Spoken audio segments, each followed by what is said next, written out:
Tyler Hamilton tells the real story of biking with his former teammate, Lance Armstrong. You won't want to miss the next episode of Our American Stories. Tired of making the same weight loss resolutions every year? It's time to break the cycle. Get started with Mochi Health. Meet one-on-one with a board-certified obesity medicine doctor from the comfort of your own home and see if a GLP-1 medication is right for you. If so, we'll have it delivered straight to your door. I knew that I wasn't in good health. Then one day I went to get my blood work done and the results were not good. I was potentially going to take time away from my children. With Mochi Health, I've lost 60 pounds. I'm just really happy that my kids get to grow up with a mom who can do things with them. Start with our free quiz at joinmochi.com. That's joinmochi.com. Take our free quiz today and use the code 2025radio to get $40 off your first month. Begin your journey with Mochi Health at joinmochi.com. That's joinmochi.com. Real patients were compensated to share their experiences. Results may vary. Eligible GLP-1 patients typically lose 1 to 2 pounds per week in their first 6 months with Mochi when combined with a healthy lifestyle. Check out joinmochi.com. Thank you for taking my call. People complaining, I don't want the $5,000 about Musk not being elected. Ammo for arguments. We voted for this to happen. A lot of politicians are going to be in trouble.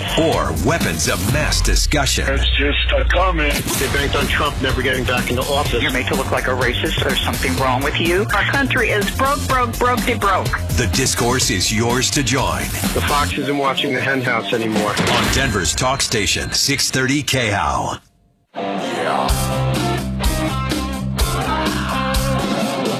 Ripped off, bad news.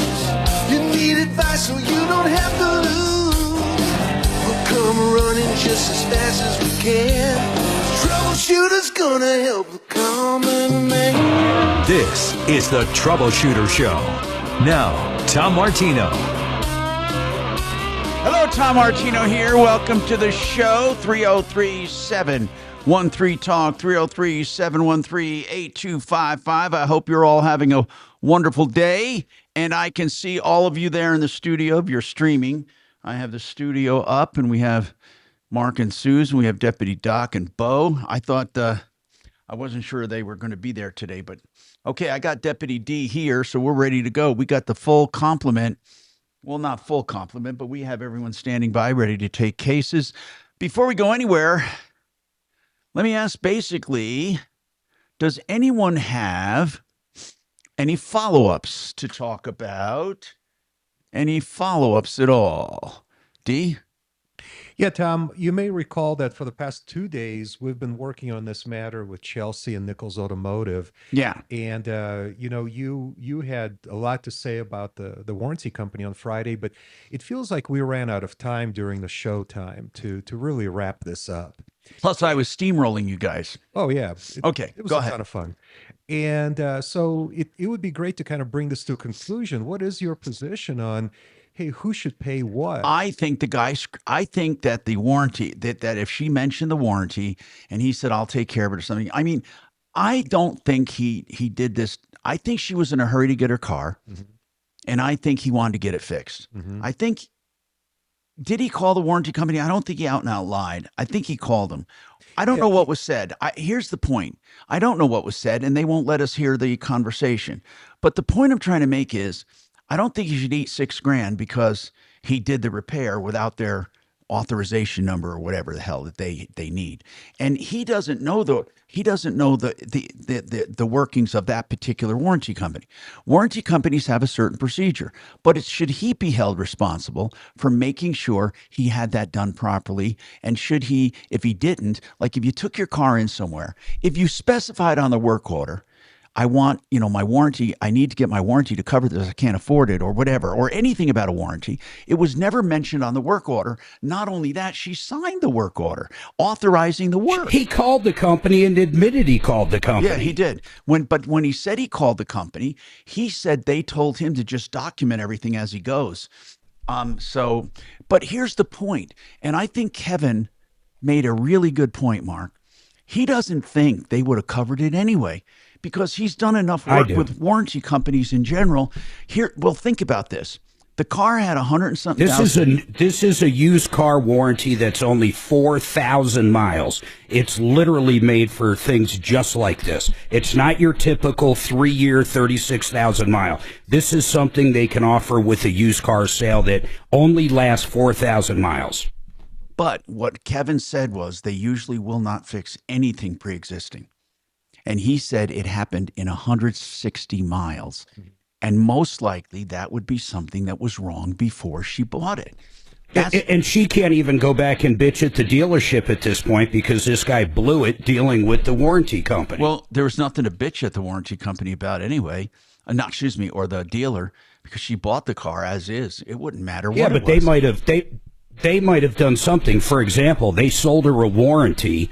I don't know if it just comes with their car, if it was an additional price. I think, Dimitri, it was an additional price. She could go back and you sold me a car with a warranty, and this warranty's absolutely no good, and the car's no good. She might have some leverage there. How much did she pay for that warranty? I think it was somewhere in the upper 200s. Yeah, not much. Now, but I'm hesitant to say the warranty was worthless because I don't doubt that many warranty companies are scummy, but this particular warranty company never got a chance to weasel out of it because they set forth the conditions under which they would evaluate the claim, and those conditions weren't followed. Yeah, but of course they weren't followed, but he didn't have the warranty in front of him. Well, I agree. But 50 years in the business, like I told you, you could call any Firestone, Goodyear, Sheridan Auto Tech dealership. Mark, everybody knows you got to get how to work with these. Whether it's a roofer or it's a warranty company, they are not held responsible for the warranty not paying. You're still, when you go to a doctor, if your health insurance doesn't pay, Tom,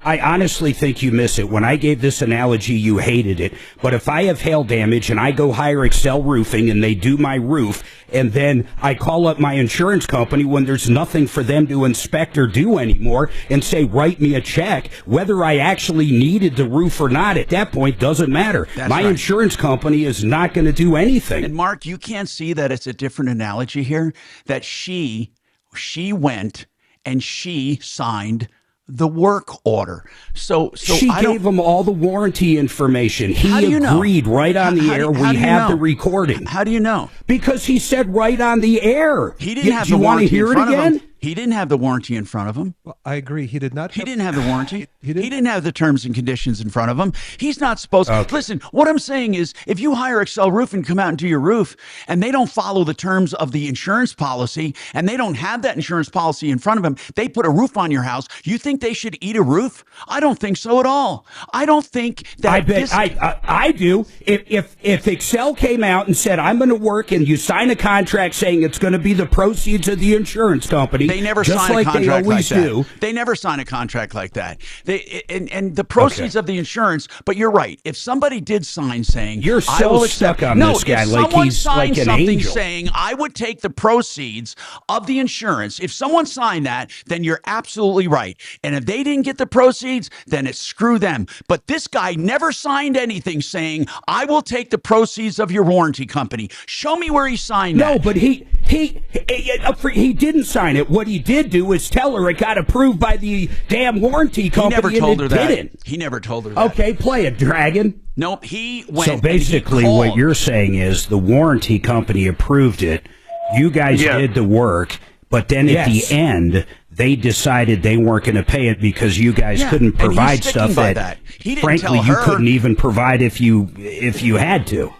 No, Mark, by the way, this is a recording, and he's not disputing interest. he said this. He is not disputing it. He said he called the warranty company, and they approved it as long as he could document it. They told him to tear it down and document it. That is what he said on the air. He got approval. Then we go on to ask him, did you get the approval number? No. He didn't get a number. Then you didn't get approval. Mark, he said he got approval. Now, when the company says, by the way, go ahead and tear it down and document it, we'll take care of it, and he goes ahead and does that, who told him he's supposed to get a number?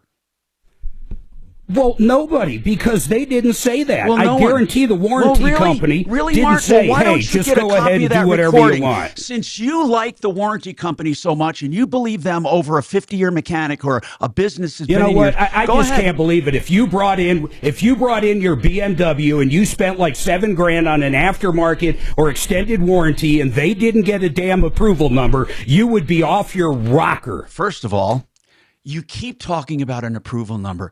You make it sound as if this guy had all of the rules and conditions of this warranty in front of him. 50 years in the business. It doesn't matter, There's Mark. nobody Every in warranty the company business is that doesn't different. know that. Every warranty company is. Isn't it? I can't believe you're saying this. That a warranty, that a mechanic is supposed to know that he has to get a confirmation number. Let me get. Who you name one? I'll call somebody up. I don't care who it is. Goodyear, Firestone, Sears, if they still have an automotive. Anybody that could ever possibly deal with a warranty knows how to deal with these people. If you have a customer who's breathing down your neck and says, I need to get this fixed as soon as possible. And even if she said, even though it's not in writing anywhere, I have a warranty, here's the warranty, and he calls them and they say, tear it down. We're not going to pay for the tear down, but if you document it, we will pay for it if it's the transmission and if it's not pre-existing. So if he Tom, goes ahead, that's how every single one works. Right. You tear it down, then they send an adjuster out to inspect it.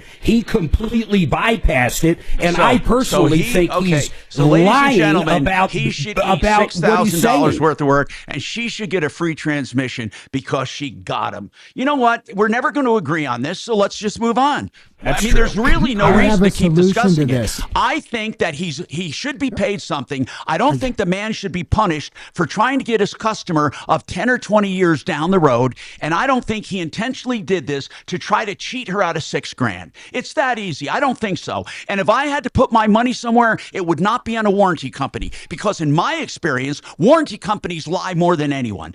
That's my experience. So anyway, 303-713, I mean, we're just not going to agree. It doesn't mean someone's right and someone's wrong. We have different opinions. And mine is that I think the warranty company is not telling us or showing us or letting us hear that phone call for a reason, because they gave him the implied consent. Oh, go ahead and do it. And now they don't want to own up and they want to get out of it. Just like 90% of all warranty companies, you even ask Kevin Calkin, they're pains in the ass. And this one has one of the worst ratings in the business. But let's believe the warranty company all of a sudden. We love warranty companies here on the Troubleshooter Show. If I get that audio, and this guy's full of it, okay, forget about mistakes. If this guy, what he's been telling you is incorrect, and I get that audio, will you spend every living day burying him until he gives the car back? I'm not going to bury him. I'm going to make a deal so she can get her car back. She's still going to owe something for the car.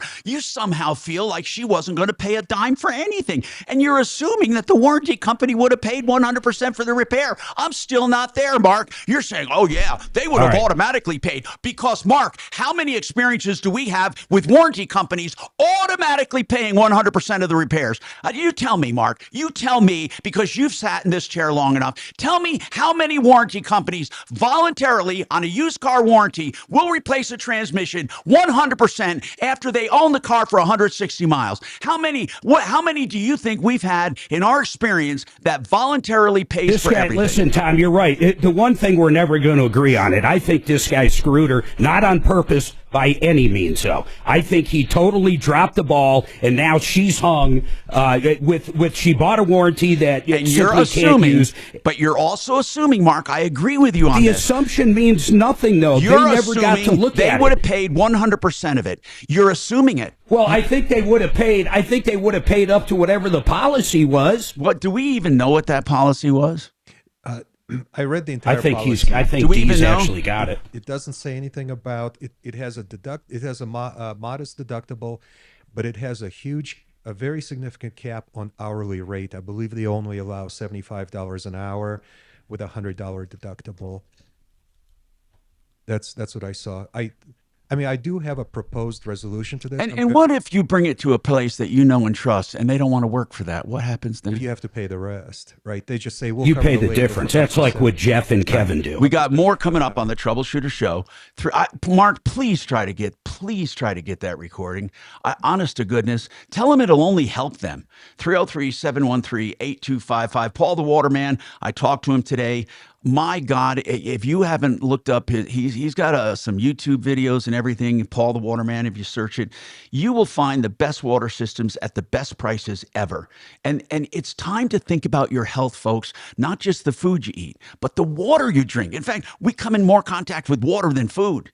303-862-5554. For under $3,200, you get an entire system for your whole house, for chemicals and for drinking water and for softening. 303-862-5554.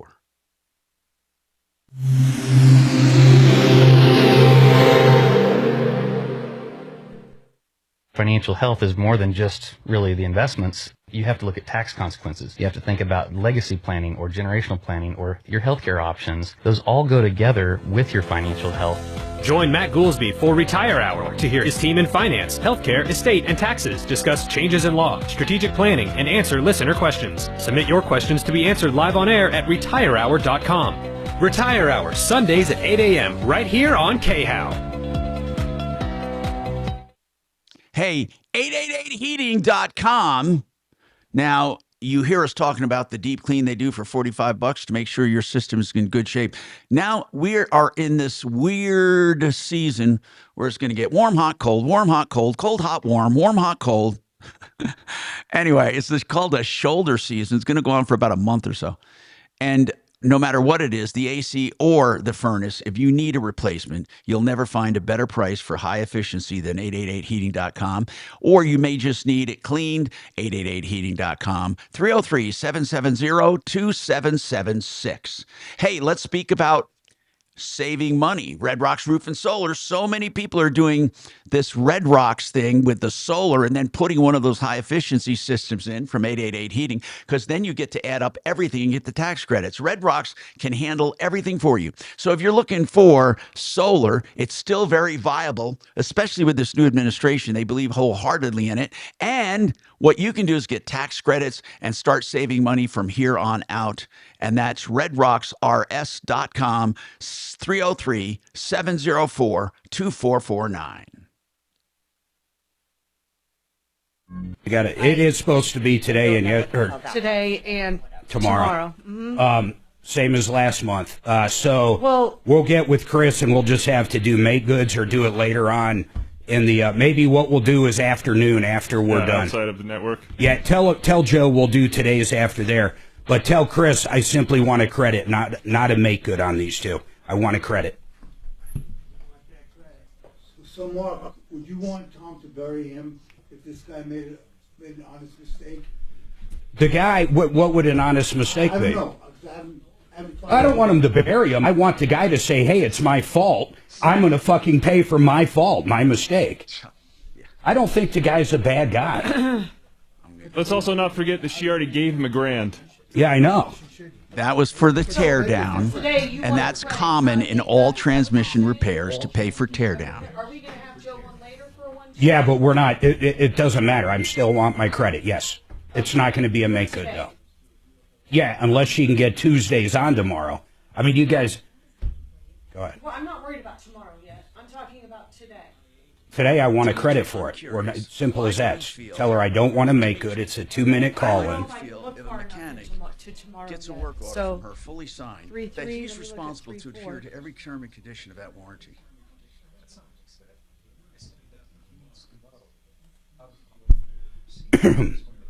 And how does he know? We generally never disagree to this. Do you think she had an obligation to give him the warranty?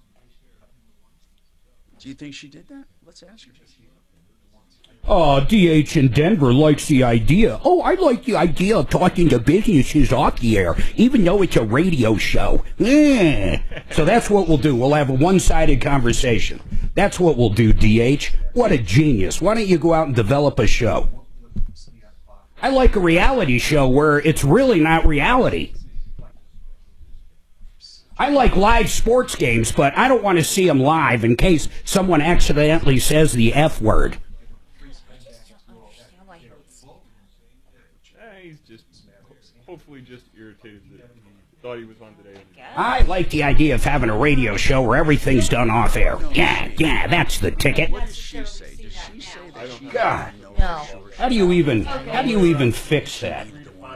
How do you fix that thought? On a consumer radio show, you just have one side on the air, don't invite the other one on, you do it off air. How about if we have the callers call in off air, DH? I don't care about that. You can do it. You're smart enough to do that. I just want you to email me that. That's what we're going to do from now on. Hey, Tom. We're no longer going to have fucking calls on the air. We're going to have people call us off air, and then you and I will just discuss it with nothing going on. Hey, Mark, what crawled up your ass and died today?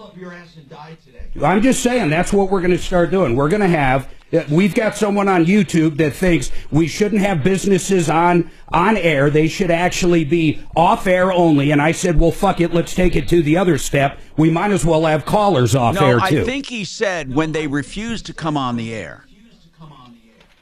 I'll tell you exactly what he says. When you or Tom come back on with the off-the-air answer, it is just as exciting for you or Tom to repeat it and not have him on it. Well, I don't think that's true, but I think. And then it says, Tom, I like the idea in general of talking to businesses off the air when they refuse to come on the air. Now, Mark, here's what I do believe. Sometimes when a business refuses to come on the air, and you can talk to them off the air and put them at ease, you can hear more and find out more. But you're right. It's better radio if they come on the air. But many people are intimidated. Well, it would be insane not to have businesses on the air. I never said we should not have businesses on the air. I'm not saying you said it. But there's nothing wrong with probing Federation off of the the Blind. air. Live the life you want. Hi, Tom Martino, your troubleshooter, 303-713-TALK, 303-713-8255. All right, now, Jay has a comment on this case. And again, we're not going to belabor it, but hey, it's okay that people don't agree on everything. That's how actually things get done better, is when we examine many, many opinions on this. Go ahead, Jay. Agreed. Go ahead, Jay. Hey, Tom. First, I want to clarify something I'm unclear on.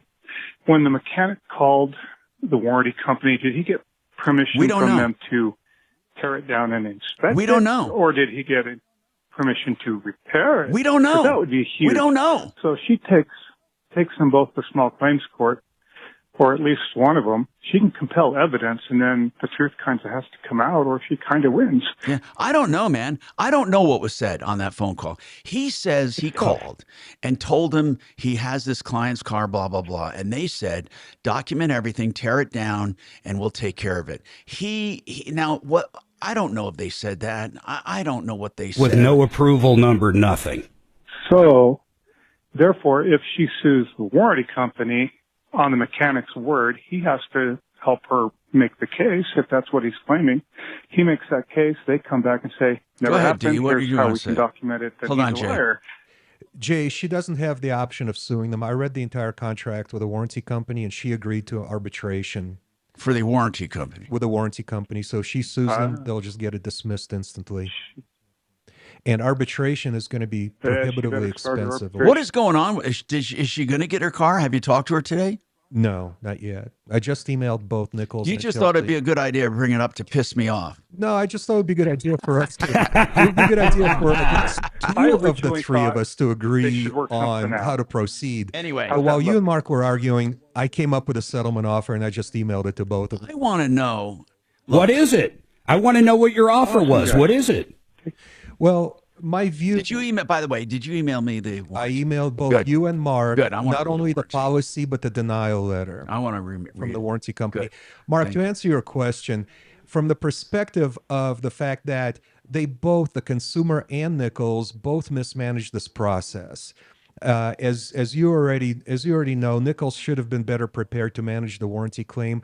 However, Chelsea should have also managed the process. She should have had the warranty policy in front of Nichols. She should have demanded that he gets an approval number and tells her what her out-of-pocket expense will be before she approves the expense. I don't see the However, warranty. she approved the repair before any of that was done. So I think they were both equally at fault. I don't see the warranty you sent me. I emailed it to you and Mark. Huh, okay.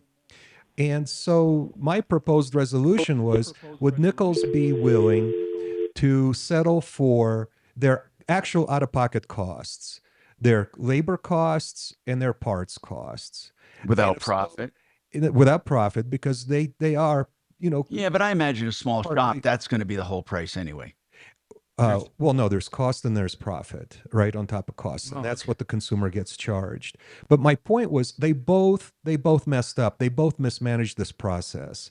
So let's just get this lady's car back.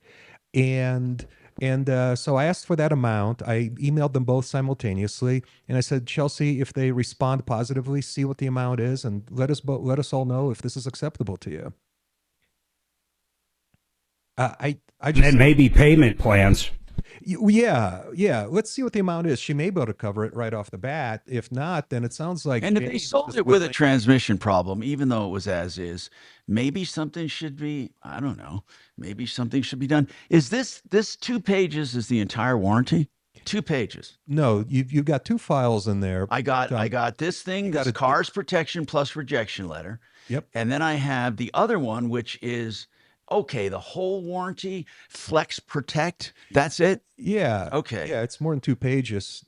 Yeah, no, I got it now, yeah. And I read the entire thing, including the bold capital letters that says that if you do not get our approval prior to the repair, your claim will be denied. In bold capital letters. Yeah. See, you guys are looking at the process. Yes. I'm looking at would it been covered anyway? So I'm going through the coverage itself. Well, that's very clear. Yeah. Well, it's not very clear, actually. You're saying it's very clear they would have replaced the transmission. No. It's clear what you're doing. Yeah. So I just want to see what they say about the replacement, because they say schedule of coverage. Coverage under this agreement includes components listed in this section, and they put transmission. It says manual transmission, then they say automatic. Which one is it? Automatic transmission. Okay. Automatic transmission. And the torque converter, bands, pump housing, carrier assembly, planetary gears, blah, blah, blah, blah, blah. Okay, yeah, so they lubricated parts, transmission transfer case only if damaged by a covered component internal to the transmission transfer housing. So it doesn't leave much for exceptions here. It doesn't. Now the relevant part somewhere, by the way, because this sounds pretty inclusive. The relevant part, we don't even need to go to the exceptions, because the relevant part is that it covers the valve body. And Kevin from Shared Autotech told me that Mectronic component is also that Nichols replaced is also known as the valve body, and that is covered on that Schedule 1 automatic transmission repairs components.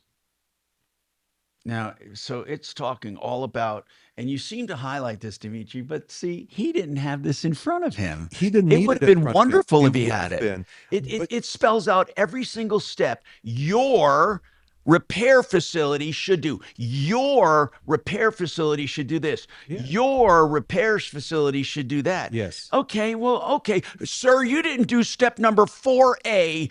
A subsection D. No, Tom, it's not that silly. It's not that silly, because after 50 years in business, as you said, he or any other mechanic should know better. How many warranties do you think he deals with?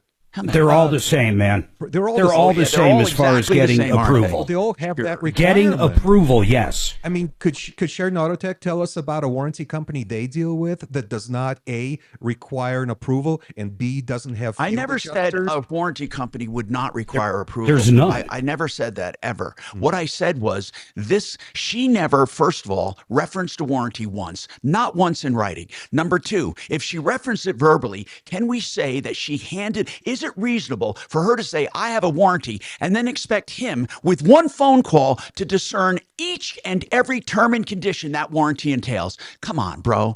Come on. Yeah, that's reasonable. It's not reasonable. One phone call, and this mechanic should digest this entire 13-page agreement. Come on, man. No.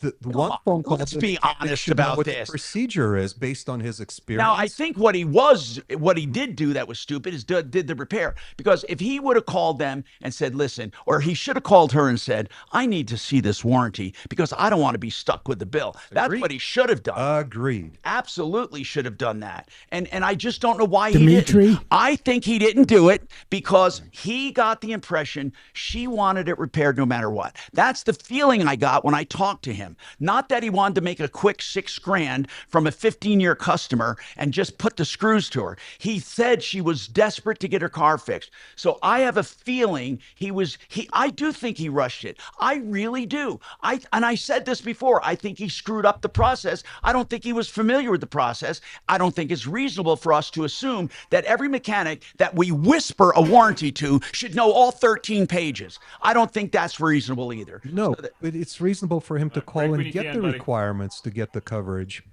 And where in the contract does it say that on that work order? Show me, Dimitri, It because doesn't. we That's usually why I go by said written both stuff. mismanagement. So She this should have consumer said that. Yeah, but And the she should have consumer should have attached put the that copy. at least in the warranty that this is a warranty repair or something. Yep, I agree. I'd like to know why she didn't. I really do. And as long as we're talking about this damn thing, why don't we just ask her? I've never put that on any invoice from any of my Goodyears ever. You just deal with the warranty company. You call them up, you get the approval, and that's it. They go over the exact pricing. They send out an adjuster if it's a certain amount, and it's the same with every one of them. Okay, so get the recording of the phone call. That would be wonderful. Oh, good luck. In any Tom and case- Dimitri have a suggestion. Yeah. So if I remember from this call last week, Here's this what I'm going to do. Chelsea It went sounds to like a- you're taking a breath and you're going to be filled with words, which I love. But let's do it after the break. I'm Tom Martino, 303-713-TALK, 713-8255.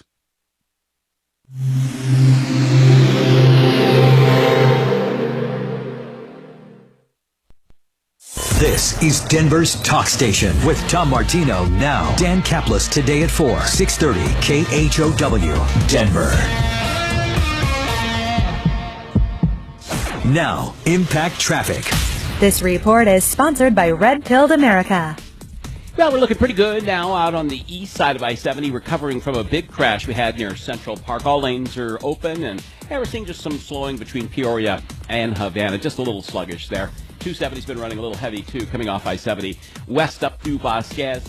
Had a crash on C-470 at Quebec. That's all taken care of and wide open through Highlands Ranch. 15 minutes between Kent Carroll and I-25. Everything else looks good. Just light volume out here right now. With traffic, I'm Jonathan Steele. This week on Red Pilled America, we answer the question, when should companies get political? By telling the epic story behind one of the most successful boycotts in American history. Listen to Red Pilled America on the iHeartRadio app. That's Red Pilled America, a storytelling show. When you're in an injury accident or any kind of an accident, you're filled with questions. So many people want to know, what should I do? When should I do it? Should I talk to the other insurance company? Should I talk to mine? I think I'm injured. I'm not sure. Or I am injured. What do I do? All of these questions can be answered free of charge directly by an attorney, John Fuller. John Fuller is one of the only attorneys, in fact, the only attorney I know, that you can talk to directly without hiring him, before hiring him. You just say when you call, I want to talk to John Fuller. Then he'll go over your whole case free of charge. If you do hire him, it's still free in a way. It's no out of pocket because it's on a percentage fee basis. 303-597-4500. 303-597-4500. Call at your first sign of trouble. 303-597-4500.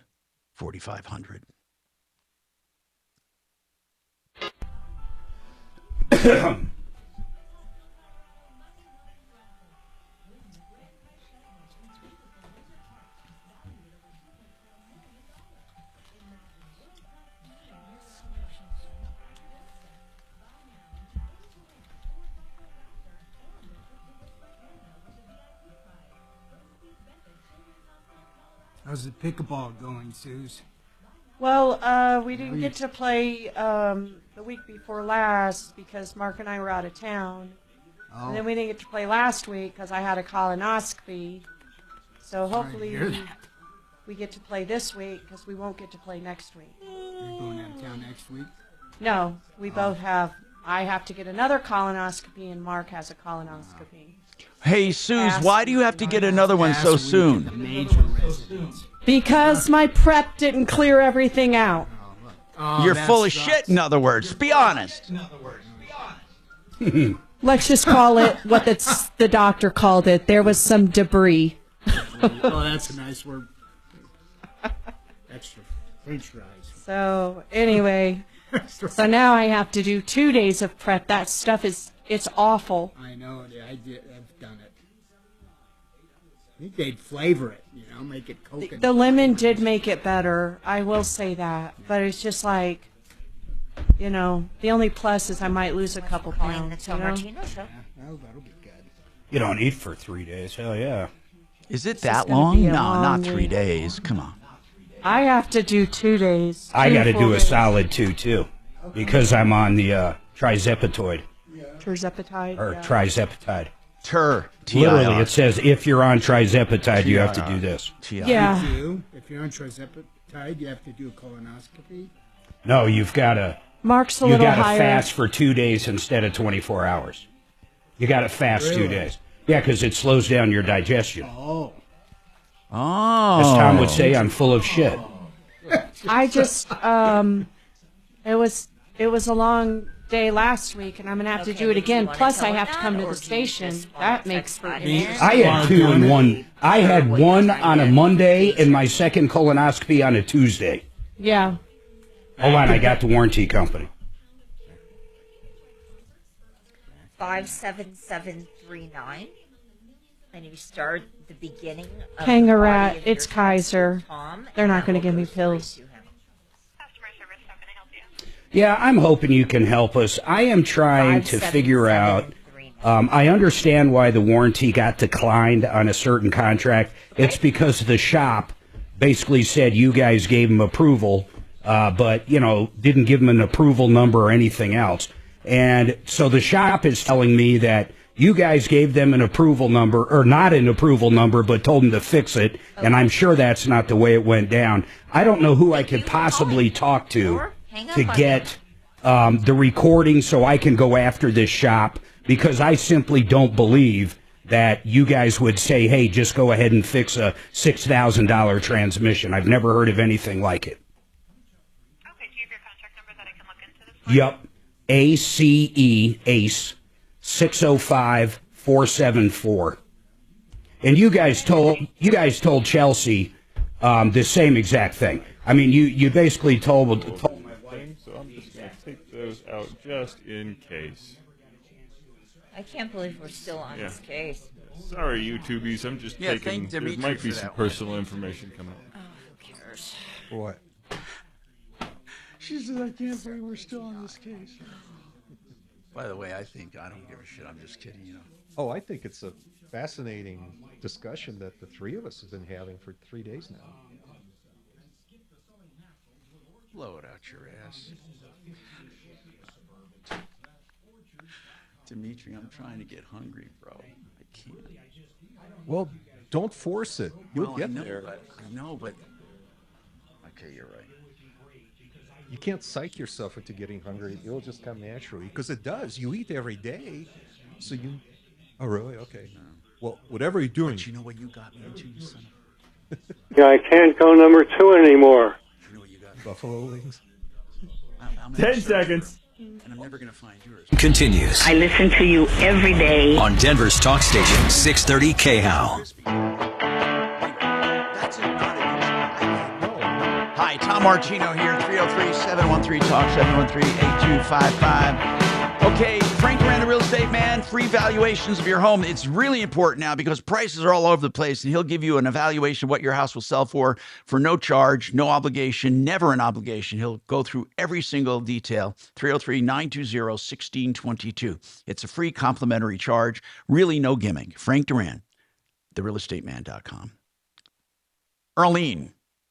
What's going on with you, Earlene? Now, I remember you were working with Bo, and he did such a wonderful job. This is a furnace no one would give the time of day to. They didn't, most old furnaces now, people don't want to fix. They don't want to get the parts. They don't want to do it. All they want to do is trash them and get you a new one. You couldn't afford it, Orlean. You couldn't afford anything. And anyway. You're right there. But he worked really hard. I just want to call in and thank everybody so much, Train and JJ HVAC that put the motor in. Bo did a wonderful job. Yeah. Tom Martino did a wonderful job.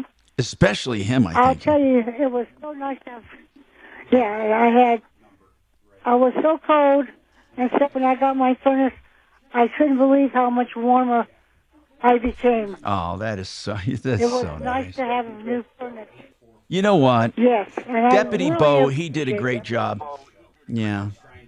He had told us your story a few times, each step of the way, like when they went out and looked at it, when they took out the part, when they went to train, when they got it donated, when they got somebody to put it in, blah, all of that. But we never heard from you directly until now, and we so appreciate it, Earlene. Are you staying warm now? Yes, I am. 100% warm. How old are you right now? Yes. I'm sorry, what? How old are you right now? How old am I? 82. You're 82? 82. 82. You know what? That you're lucky you called in because we don't help people over 82. We only help them up to age 82. So you got in just under the wire. Oh, well, that's wonderful. I'm just kidding. That's wonderful. Earlene, I'm just kidding. We'll help anyone. But you know what? I'm glad that you're staying warm. Thank you and your daughter, by the way, she works 2 days a week and tries to work out, help you out. And then you got 2 grandchildren. How are they doing? They're doing good. They just graduated. Are they going to college?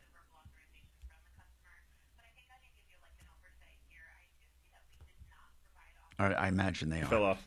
Anyway, so we're back. Okay, thank you, Arlene. I appreciate that, Bo. I'm glad you have heat. I'm glad everything's working well, and you've got basically have a new furnace with new parts, so you should be able to get another 10 years out of it. Bo, that's a really good thing you bring up. People don't do parts anymore. They do either remove and replace if it's big enough, or they just replace it. Now, before we went to break, you were going to say something about the warranty issue. Go ahead. First, let me give you my ding. Yes, I have. That's for the. I don't need it. Go ahead. You already got dung for this one, but Earlene, I'm so happy for you. You got dinged. So yes, I have a suggestion for Dimitri. Mm-hmm. So Chelsea, when she called last week, she went to another company and she got a diagnostic done with the photographs and the data. Right, before. But why can't we go to this other company, have Chelsea go to this other company and get this data and photographs and submit it to the warranty company? Because they probably wouldn't mind where the data. I think that's the issue. The warranty company does not want to pay because they don't have this data and photographs. Yeah, they're not going to care about any of that, Bo. Yeah, but another company did all the work. Bo, although we have in the past, simply not going to do it. When procedures weren't followed properly, we have in the past, not necessarily auto repair companies, but we always pose the question, what if it really was needed and it was this and it was that, and we can show that to you, would you make an exception? I mean, we never really did that with a situation like this. Tom and Bo, in my view, these warranty companies exist for 2 primary purposes. One is to collect premiums, and the second is to deny claims. That's right. So even if we could make the case that they would have paid something for this repair, their case rests not on that, but on the bold all-capital printing that spells out the procedures that must be followed, or, and I'm quoting directly from the contract, your claim will be denied. So they're going to make. And I just got off with the warranty company. They would have to. She would have to basically. She'd basically have to have a lawsuit in order to get to that recording. They're simply not going to give that recording out. Period. End of story. So that's that. Yeah. So, okay. Hey, we got 2 hours out of it. No, what we have here, Mark, is this. We have the mechanic. And then we have, in Mark's estimation, the warranty company. Heavenly. Okay, let's move on. 303-713-TALK, 713-8255. By the way, any warranty companies want to advertise, you got Mark right there, willing to carry your water because you are holy. You are holy. Well, first of all, I did the entire poll, and, out of basically 101 people. I really care about the morons. Okay. Yeah, I really care. That really tells me something. Then we had Sheridan Auto Tech say it would never have happened that way. We had Jeff Vick say it would have never have happened that way. They both think it was the shop's fault 100%. Yeah. So he should eat the entire repair. We've already established that. He shouldn't have done it to begin with. But at true. The point he's at now. That we agree on. We absolutely agree on that. Sometimes learning a lesson costs you money. But What'd you say, Dragon? Sometimes learning a lesson costs you money. Yeah. Hey, Kelly, if you could do me a favor and look at your text, I'm going to ask a pretty quick question here on something. Anyway, so 303-713-8255. One thing I do want to talk about, we got to take a quick break again, and I'm just going to say this, and I know there'll be people that won't agree. That was the best Academy Awards Oscar show I have ever seen. The best I've ever watched seen. It. The best speeches, the best awards, the best host. Conan O'Brien and his open was, I'm telling you, Stephanie wanted to watch it, and I hate watching these things. First, I don't want to be preached to. I don't want to hear about all our problems and how everybody is damned and it's because of Republicans, okay? That's normally what an award show is. Not anything like it. Nothing like it. Nothing political. But it was wonderful. Conan O'Brien is a talented man. Well, obviously, he didn't write everything. But you guys ought to go back and catch some of it. See if anybody else did. What a wonderful show. I really, and I hate those shows. We got more coming right up.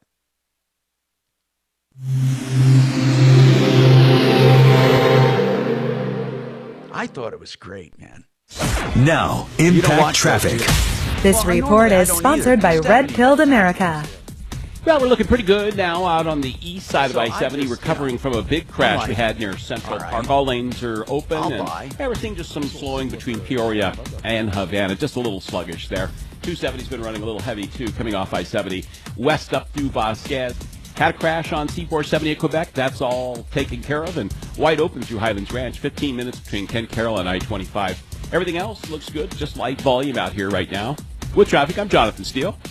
This week on Red Pilled America, we answer the question, when should companies get political? By telling the epic story behind one of the most successful boycotts in American history. Listen to Red Pilled America on the iHeartRadio app. That's Red Pilled America, a storytelling show.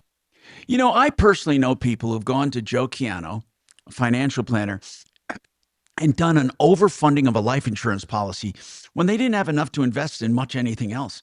But they put a few $100 away and overfunded a life insurance policy. And the excess money grew in cash value tax-free. It's unbelievable how fast they built it up. Then they borrowed from themselves to buy cars and do other things instead of credit cards. And the extra interest went back to them again. It's called Become the Banker. And now they have a big nest egg that they can draw on tax-free in retirement. It's one of his many plans. BecomeTheBanker.org, 303-779-6600. Gravina's. When you think Gravina's, I want you to think quality, windows, siding, and doors, and variety and heritage. You see, many companies, even with similar names, they tend to push one product. Gravina's has 50 lines of windows. That is the original Gravina's on 950 West Evans.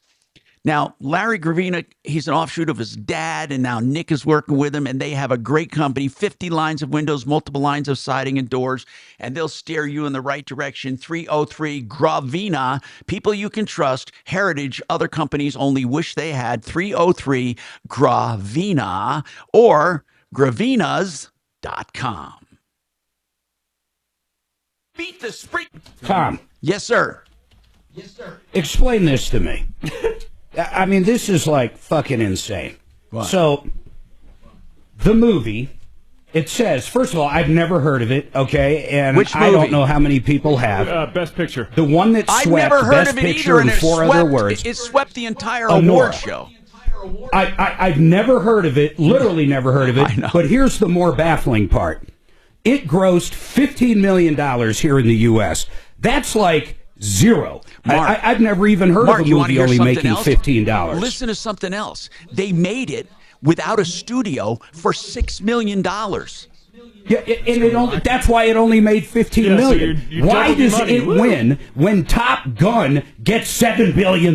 Well, okay, first of all, How they the don't- fuck do the they even Academy, do Mark, this? The Academy never goes by gross receipts and all that shit. That's the people's Well, what choice. do they go by? Worst movie ever? No, but I don't know what Literally, they go what do they? Well, the Academy only are members.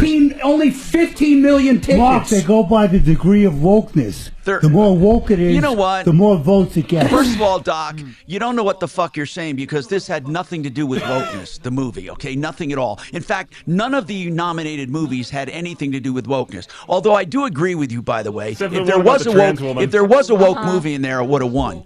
But the Academy Barbie. is supposedly You set the movie about the trans woman. the Academy is What's it about?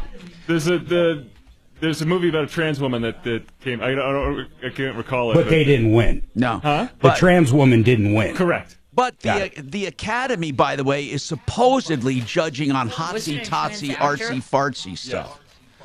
There you go. I just never heard of the movie. It's fucking Hotsy-totsy. remarkable. But remember, hotsy-totsy, artsy-fartsy. Remember when Chariots Have you of Fire seen it? You won haven't and no seen one the saw movie, it? have you? Huh? You haven't seen it, have you? I never heard of it. A Topo Chico. I'll take one. I know. Of those. And You'll here's see it the in other thing. fridge. It's what that They mineral like water. doing shit like that. Remember, Chariots of Fire was a sleeper Amelia too. Perez. There were a bunch of sleepers that happened. Oh, what about the other one, the Parasite, the Korean piano. movie? Parasite won. No one had heard of Parasite. Now I'm looking up 2023 Best Picture. But you know what? hey. The Best Picture. Once again, never heard of it. It's called Everything Everywhere All at Once. Absolutely terrible movie. Yeah. A terrible movie. Well, it was Best Picture. That's artsy And best fartsy. actress, I think, too. See, he doesn't get it. It wasn't Artsy fartsy, artsy-fartsy. hotsy totsy. He doesn't No, get what I artsy don't fartsy. understand is why it would win. I get it's stupid. I get it's artsy fartsy, but I don't understand why it's a better movie than something that brought in $7 billion. Because here's why. Which one would you rather Here's be a why. part of? Because here's why. Because the Academy says regular people don't know shit about the art of filmmaking. Yeah, okay. They don't know shit. Isn't that? I can't believe Tom likes these movies. In fact, no, I don't even know these movies. But Maybe you want to not. know something? I don't Here's think what's so, funny. but- It's almost the more popular a movie is, the less awards it gets. When No, you go to that's art true. Galleries and have a banana. It's taped to the almost wall like and they people like are spending snubbing. $10 million They like on it. snubbing what the people like. It's almost Who like are the they're liberal, counter. the Green Tomatoes or whatever it's called? Any movie that does Rotten good, Potato. Rotten or has Rotten anything to Tomatoes. do with anything towards the right or conservative, it'll have the worst reviews, even though it's got the highest They sales got a ever. critic Right, score and they got exactly. audience score. Yeah. Exactly.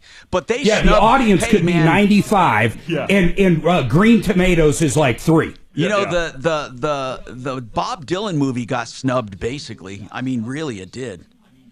That was a great movie. Yeah, we liked I it, heard actually. it was great. I can't wait to see it. But this Honora thing, what the frick? I never even heard of anybody 10 seconds. in it. And they made it for $6 million. Billing Jesus career. God.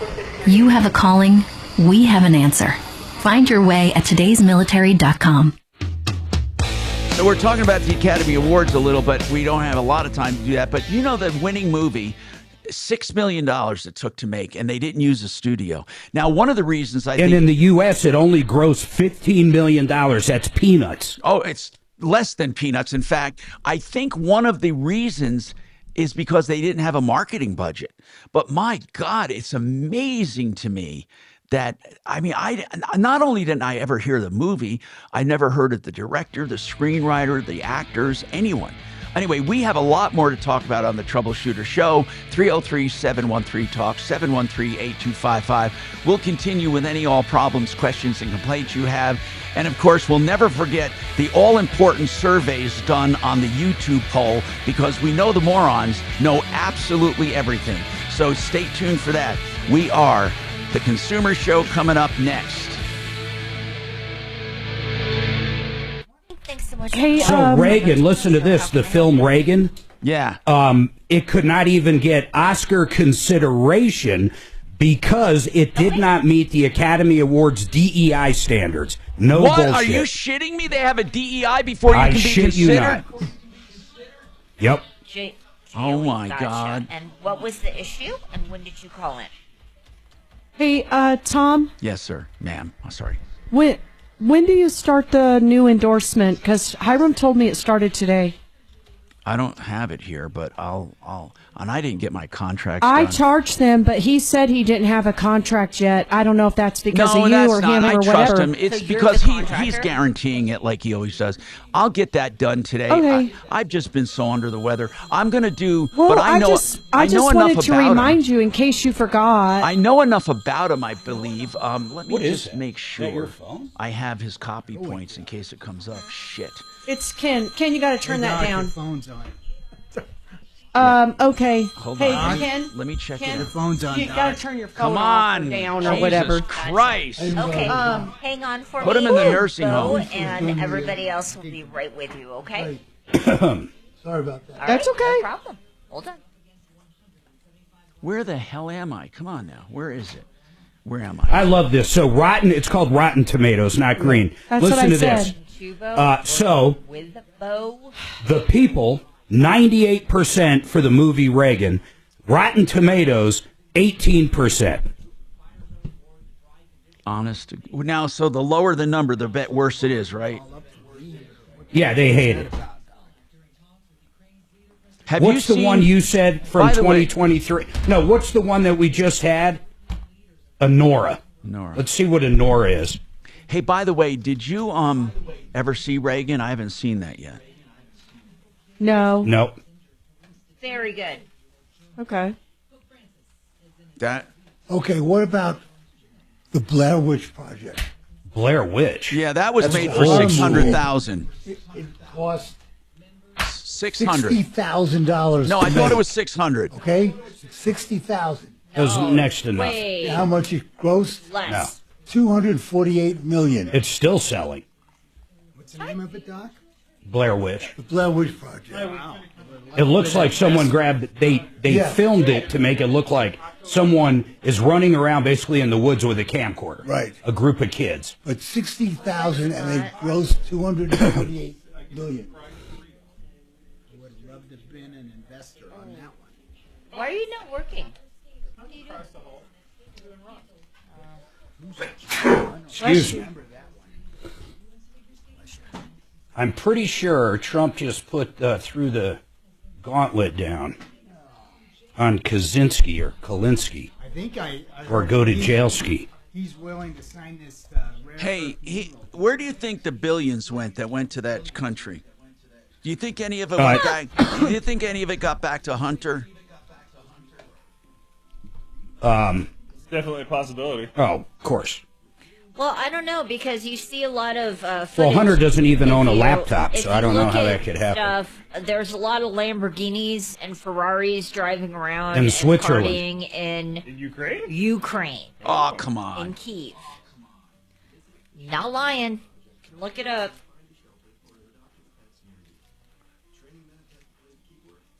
Deputy Doc told me Ukraine has the best porn.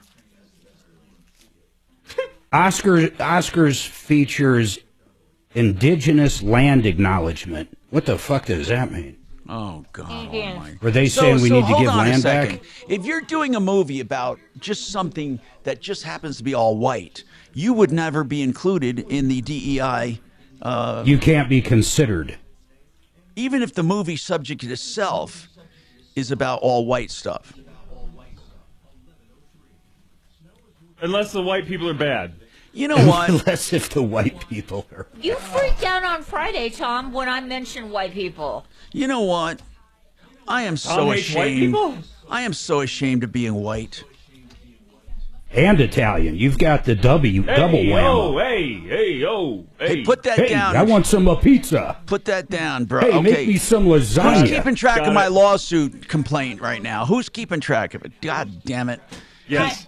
I have Okay, about here's what it 80 says. Ready? causes of action. At least one individual must belong to an underrepresented racial or ethnical group, It's not including. ethnical, That's what it says. Ethnical? I'm pretty sure it says ethnical. I already skipped it. Yeah, right. His Oh, diction sure. is damn near perfect. Shut up. These may include African Americans, East Asians, Latino X or Latinos. But what if the movie doesn't Latinas. have anybody? What if the script doesn't call for that?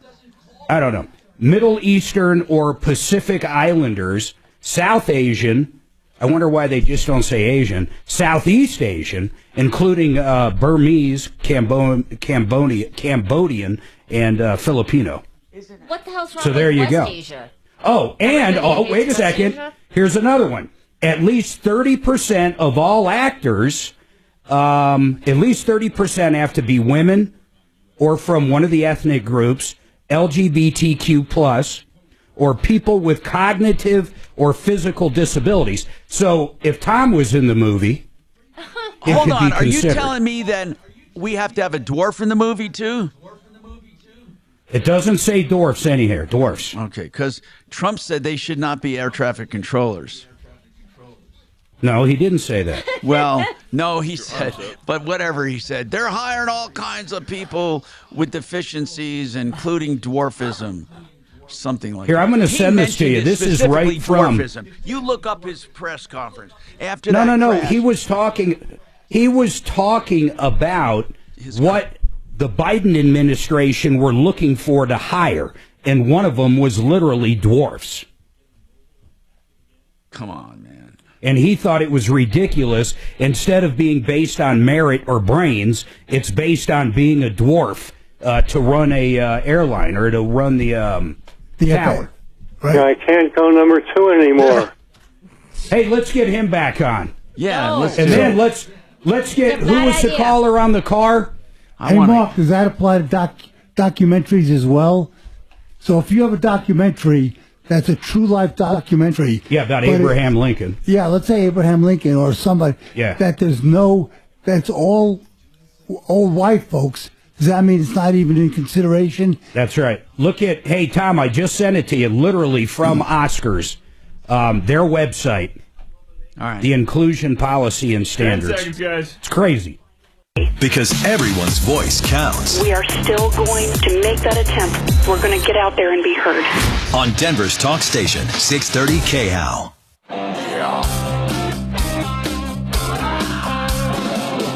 Ripped off, bad news. You need advice so you don't have to lose. We'll come running just as fast as we can. Troubleshooter's gonna help the common man. This is the Troubleshooter Show. Now, Tom Martino. Hi, Tom Martino, your troubleshooter, 303-713-TALK, 713-8255. We're here to help you solve problems, to answer questions, to take complaints, to make your life a little easier, as we've been doing for 45 years or more. And you know what? We love what we do. We even love it when we get problems we can't solve, but they're lessons to be learned. Then there are problems we can solve, and there's all kinds of in-betweens. Let's do this follow-up right here. And our number to call anytime, by the way, 24/7, you can use 303-MARTINO, 303-627-8466. But when we're in the studio, you can also call the iHeart line, which is 303-713-TALK, 713-8255. And, of course, on the iHeart app, if you're listening no matter when, remember the 303-MARTINO. And we welcome our friends also in Colorado Springs and around. This hour brought to you by Compass Insurance, by the way. Get your insurance checkup, 303-996-9000. Just please make sure you're not underinsured. Make sure you're not paying too much for insurance, and they'll do an honest review, 303-996-9000. So Joe wants to talk about an issue with a contractor working with Bo.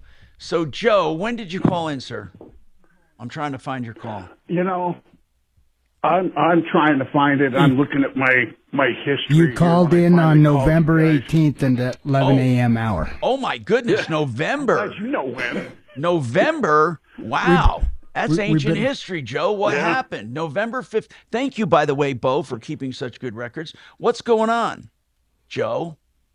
Well, back in late September of last year, an old friend of mine posted up on Facebook that, hey, this company I'm working with, we're getting into plumbing. I need some help with a boiler package. Can anybody out there help me? Well, I still have an open account at one of the supply houses, and I've known the guy 15 or so years. Thought he was a good friend. He's promising to pay cash. I said, absolutely.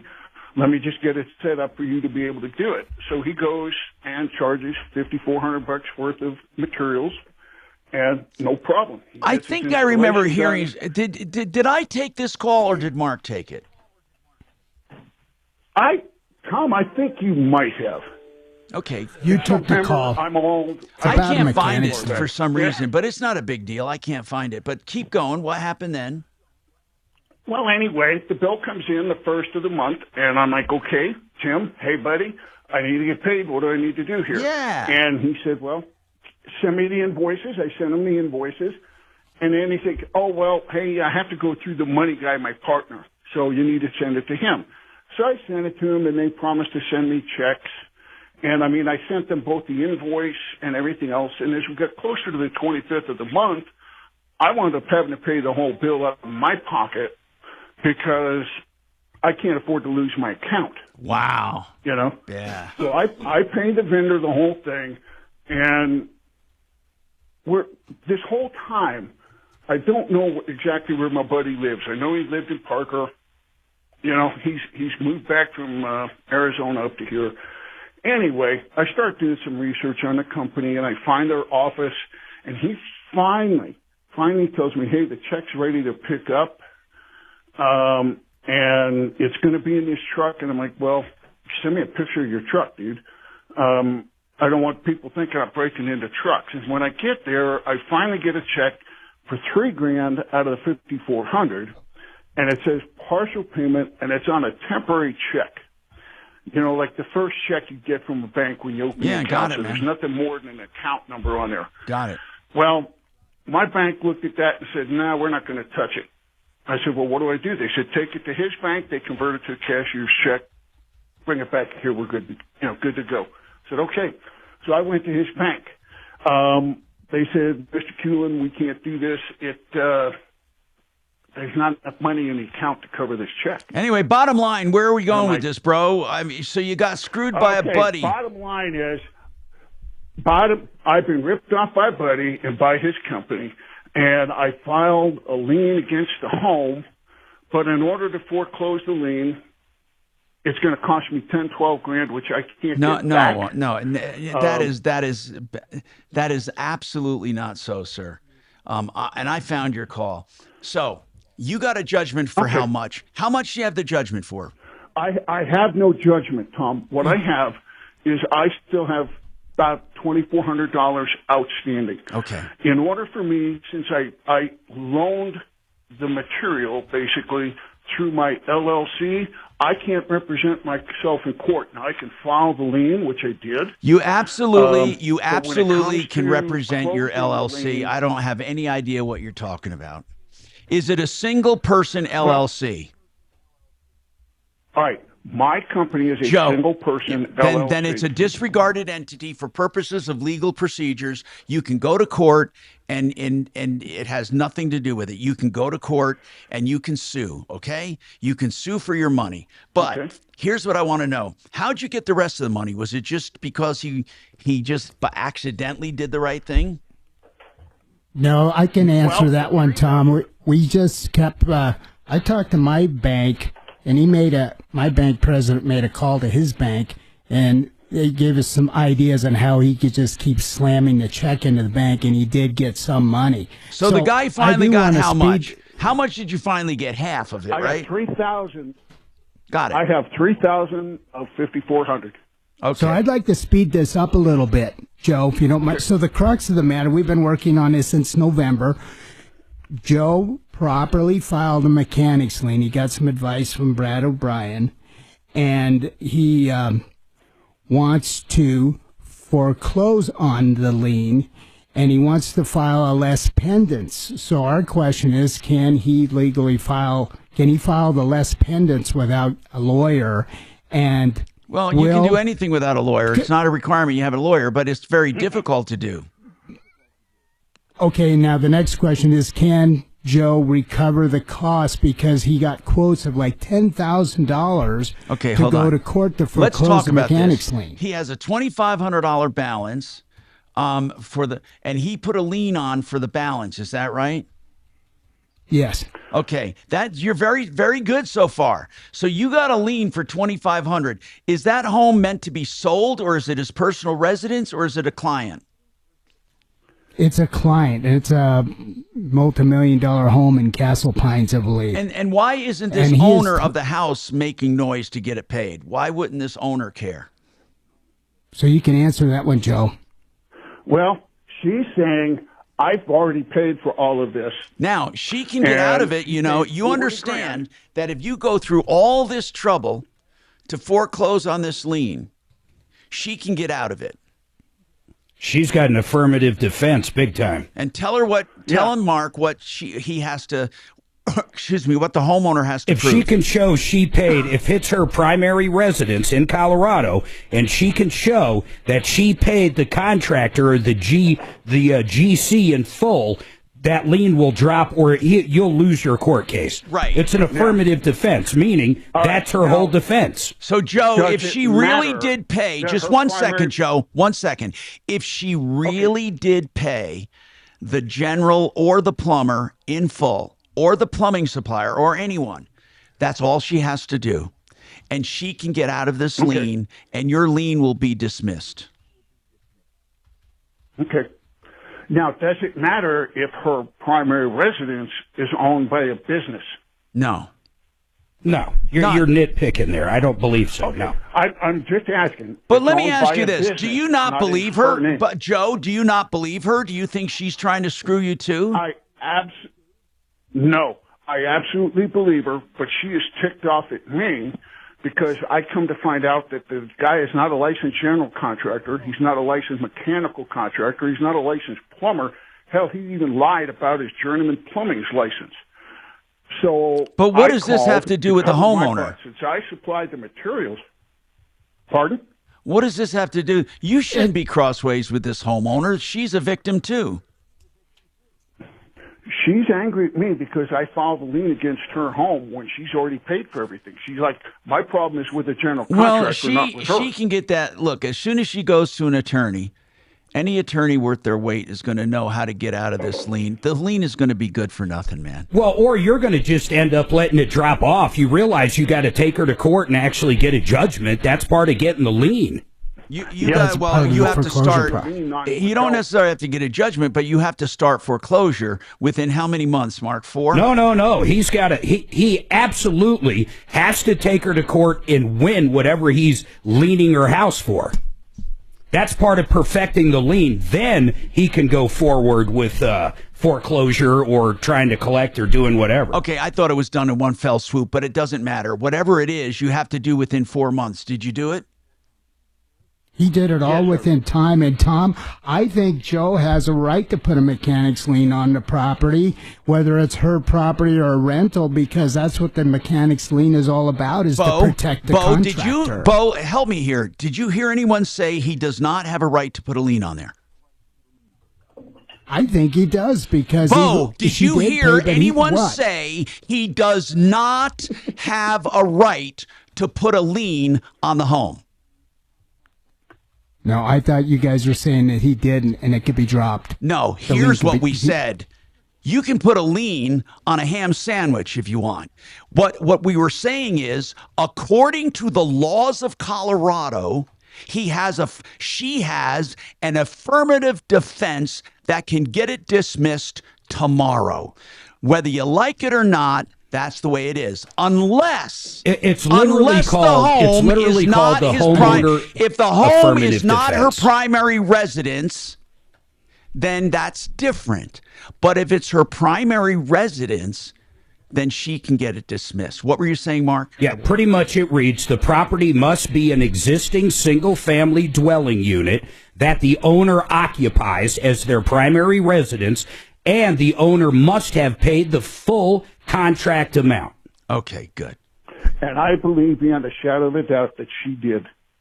So the lien's basically worthless. What you guys are saying, since it's her primary residence. Unless if she's stupid and doesn't hire an attorney that would use that affirmative defense. But there is another way around this, Joe. Why don't you just get the $2,500 reduced to a judgment in small claims court? Well, I've had issues with small claim court and collections. Well, hold on. Hold I've on. done it You before, said two Tom, different, and- Joe, you said two different things. You had issues with small claims court and collections. Which one did you have the issue with? Well, I got my judgment on a different case totally. Good. Small claims. And then was never able to collect the debt. Now, why was that? Tell me. I want to know why. people Why lied were you and able they to wouldn't pay the collect? money. Huh? Because the sorry SOB lied, and he refused to pay the money, and the court doesn't give you any real way to force them to pay you the money. You're right, Joe. So it only but works for honorable people, Tom. Joe, kind of right. You're kind of right. They can hide and squirm, and it's a pain in the ass. But what you don't understand, or maybe you do, you can take the $2,500 judgment you get here, and when you go after the guy, you can hire a legit collection attorney who can add the cost of their collection on top of it. That may be the way to go, Joe. Is just hire an attorney. What I have to do.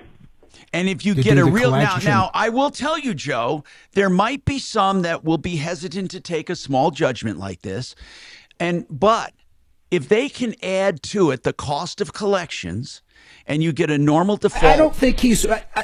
I'm missing something. I want to ask him again. Do you have a judgment? No, he doesn't. Well, then, I mean, he's got to perfect that lien. Do you Mark, not understand? Mark, you we're have not to talking take about the them lien to now. court. Mark, we're not talking about the lien any longer because he can go through all that trouble for the lien and she can get it dismissed. We were talking about just the just the $2,500 she owes. That this guy owes directly, the contractor. Get a judgment for that $2,500, and then he can get somebody to collect it. I mean, it's going to cost you $50 to do it, Joe. Get a judgment. Break when you can, buddy. I'm Tom Martino. We have more coming up.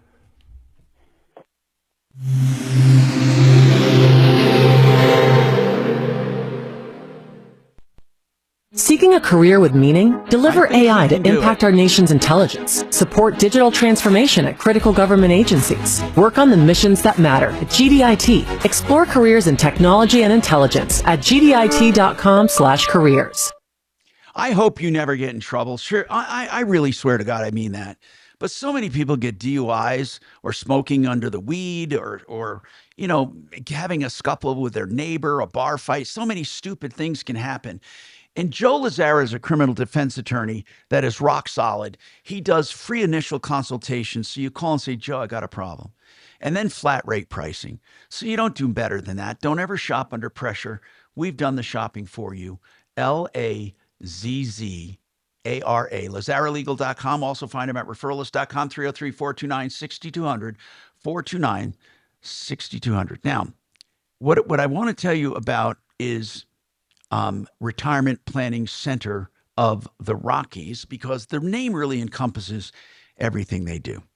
If you're looking to plan for your retirement, and everyone should, they go over all the elements you might have: 401k, a Roth, an IRA, maybe a pension of some kind, insurance, long-term insurance, a will, maybe a trust, maybe other things like selling your business or passing your business on to your kids. They look at everything. They put together a comprehensive plan and help you find the right experts and keep a watch over your nest egg, help you grow it, help you keep it safe, and then turn it into income. If all of this interests you, call them and say, what can you do for me? rpcenter.com. I know these people, family owned and operated. They're very good people. 970-663-3211. 970-663-3211.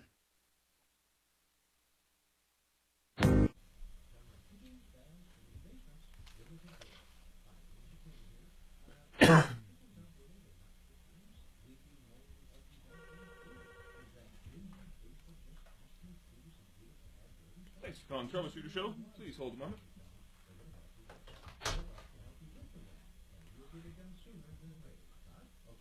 Man, thank you.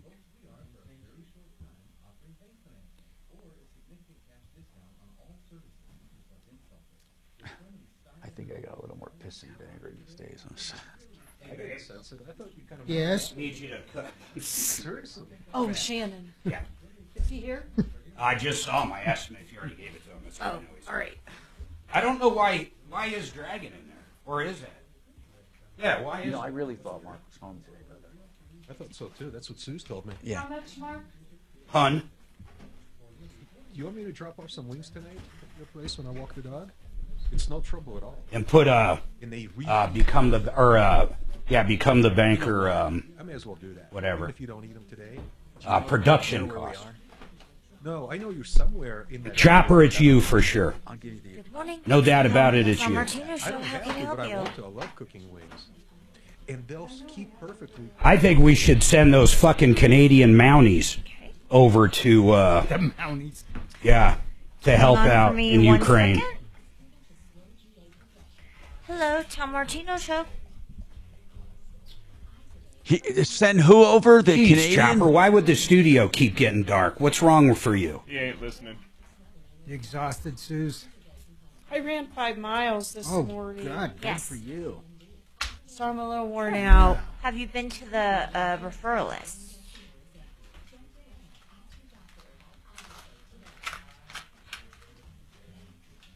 Yeah, who you want is Dan McKenzie. Let me give you his phone number. Yeah, it's McKenzie Law. Well, I learned something. I didn't know mechanics. Celine is 267 not effective if it's for your primary residence. And you paid the general contractor in full, and you can prove it. Well, then I got lucky over the last 40 years because we put liens on people's houses all the time that got paid. That paid I us. would start with them. Where did you see him at? No problem. I wonder when that. Let me see when it came Okay. about. Bye. Mark, What's that, baby? when did you see him? What day? Where did Marcus, you see I got you Shannon? back up, Where did you see him? about your Oh, he's phone? probably Hang in. on a second, okay? I would Do not assume hang he's up. in KOA. Okay. Here's a CRS on it. It's if you want. Pamela, we're going to get to you right after the break, so just hang on Yeah, for I me, want to write okay? it down because CRS Uh-huh. 38-22-101. And that goes So if for. the homeowners paid the bill, the lien, and then didn't pay the So here's where it doesn't seem fair to me. you hire a guy as a general contractor. Oh, so to the do your BOI is kitchen. suspended. He right comes now? in and he hires a granite guy, cabinet That was guy, the dumbest one. flooring What was guy. my- He hires 4 Just people. find out everything. You about pay it. him $50,000 for the whole Yeah, you job, pay the general. and he doesn't pay the plumber, Yeah, whoever it is, or he doesn't pay any of them. that's what happened in this case. None of those people can lien. Well, they can all lien it, but the judge will throw it out. So generally, what you want to do is you would want to get a lien waiver from your contractor. But that doesn't protect the subcontractor from getting paid. No, it doesn't protect them at all. I think it's up to the homeowner to make sure all the subs. Well, no, that's impossible. How would they ever know, though? Yeah, you're right. I don't. Yeah. That happened with my property. I mean, I felt for sure. Yeah. No, if you pay because a mechanic lien, there's just. but if you pay the general contractor, Right. and then you get liened by, let's say, the A granite sub, guy, yeah. you're going to wind up paying twice. I think that happens all the time. Well, it doesn't happen all the time because people, most people know. Fast. Visit strokeassociation.org. Brought to you by the American Stroke Association and the Ad Council. Hi, Tom Martino here. Pamela's turn, an issue with a car accident. Pamela, what's going on? My sister got into an accident early February. Yeah. And it wasn't her fault, so she believes, and she was in a roundabout, and the car veered over and hit her. Yeah. And when at the site of the accident, she was under the impression that the police were like, the other driver got a ticket. He was driving with a permit only. He was distracted. He had gotten a ticket, that it was under the assumption that it was his fault. Now, are you sure? Hold on. Is she sure he got a ticket? Yes. Okay. So what happened? Did the other driver swerve into her lane? Yes. Okay, so keep going. What happened then? Inside lane. Yes. So she got a call like 24 hours later. Coincidentally, both of them have the exact same insurance, Progressive, and that adjuster said, "You need to sign off on this, Cindy. It's your fault, and we'll just and you're going to probably have to come up with a difference." And my sister said, "Wait a minute, it's not my fault. It was clear there. I don't understand, and please do not pay that out." And they were waiting for the accident report, and so that went on for weeks, and then finally got the accident report, which doesn't say anything that it wasn't her fault or that it was his fault, and she's that he got a ticket or anything. Okay, and the ticket, so let me explain, Pamela. Let me explain something so we don't have to go further on that ticket. The tickets do not usually they're not the deciding factor on liability for the accident, just so you know. But the accident report can be. Okay. But you're saying the accident report does not show or does not really name an at-fault party. Correct. Okay. It doesn't say that he didn't use a turn signal. It doesn't say that he was distracted. Right. What does it say? It doesn't do any of that. Okay, so where do we stand right now? How does this affect her? Where do we stand right now? How it affects her is that it went from her leaving the scene thinking that it was his fault and that his company was going to pay for it, to all of a sudden it being her fault, and she's going to have to come up with the difference of $5,000, so to speak. That's what the adjuster said. This is the part I don't understand. The difference. What are you talking about? Maybe she doesn't have full coverage or comprehensive. Well, comprehensive wouldn't have anything to do with it. Hold on, Pamela. This is a collision claim. What I need to know is this person claiming personal injury? No. Okay. Then just supposedly she's got $25,000 and it's a $30,000 car, and so the adjuster was saying that she's probably going to have to come up with the other $5,000. Okay, hold on a second. Let me explain this to you. She has state minimums, probably $25.50. So what you're saying is, and I want to get John Fuller on. So what you're saying is she'll have to come up with it. Well, that's not true 99.9% of the time, Pamela, because what happens is for them to get the insurance settlement, they have to waive her. They have to give her a waiver. They have to give her a release, or her insurance company won't pay for it. So I don't have any idea. They're not supposed to come to her and ask for the balance unless they don't take the insurance. And if they don't take the insurance, then they would go after her for the whole $30,000. But I don't think that's going to happen. I don't. Who is telling her she has to pay? You know what? They both have Progressive. So what's happening is Progressive is pissed. And here's why. Here's why. Progressive has to pay the $25 that you owe to the guy, and then they're going to pay $5,000 of this guy's out of pocket, probably from his coverage, which will put them out a total of $30,000. They would rather only be out a total of $25,000. So they're trying to hoodwink you into paying the $5,000 out of pocket. So your insurance agent is a scumbag. Okay, that is highly unethical. Hang on. I want to talk to actually Compass Insurance Group coming up, and we can also talk to John Fuller. This is really important. We don't talk about it enough, but when you both have the same insurance company, that insurance company fights for their own rights and what will ding them the least. And that's what they're trying to do here. They're trying to trick you into saying, well, Pamela, you're going to have to pay the difference, because they don't want to give you a complete release if this guy gets the 25, because then he's going to go to his own coverage for the extra 5, and they don't want to be out the whole 30. I think you understand what I'm saying. We have more coming up on the Troubleshooter Show. 303-713-TALK, 713-255, 888heating.com. Remember, the best prices on high efficiency systems, bar none. Put them to the test. That's 888heating.com, 303-770-2776.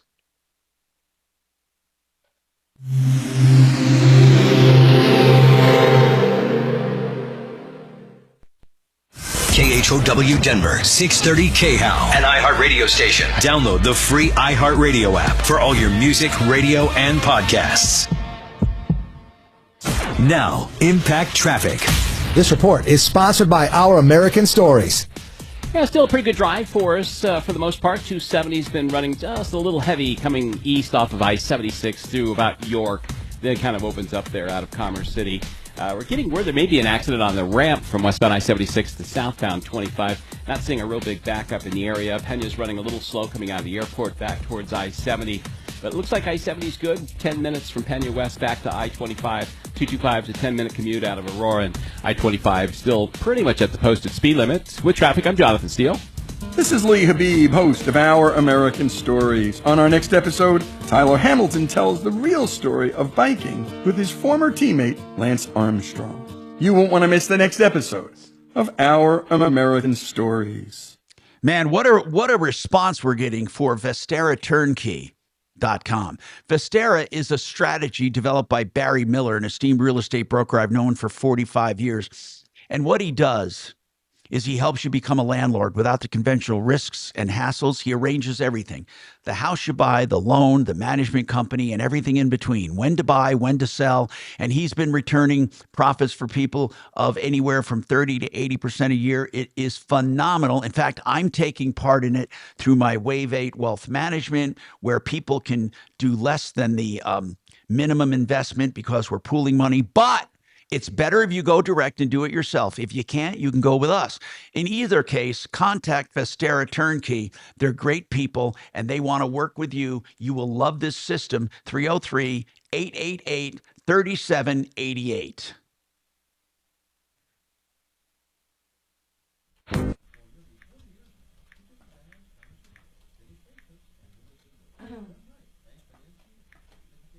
Shannon reminded me about Friday. What about Friday? Yeah, You what know, about Friday? Like, you're not pissed at me because, yeah, Kelly convinced we fired her. Remember all that? He's like, nice to know you.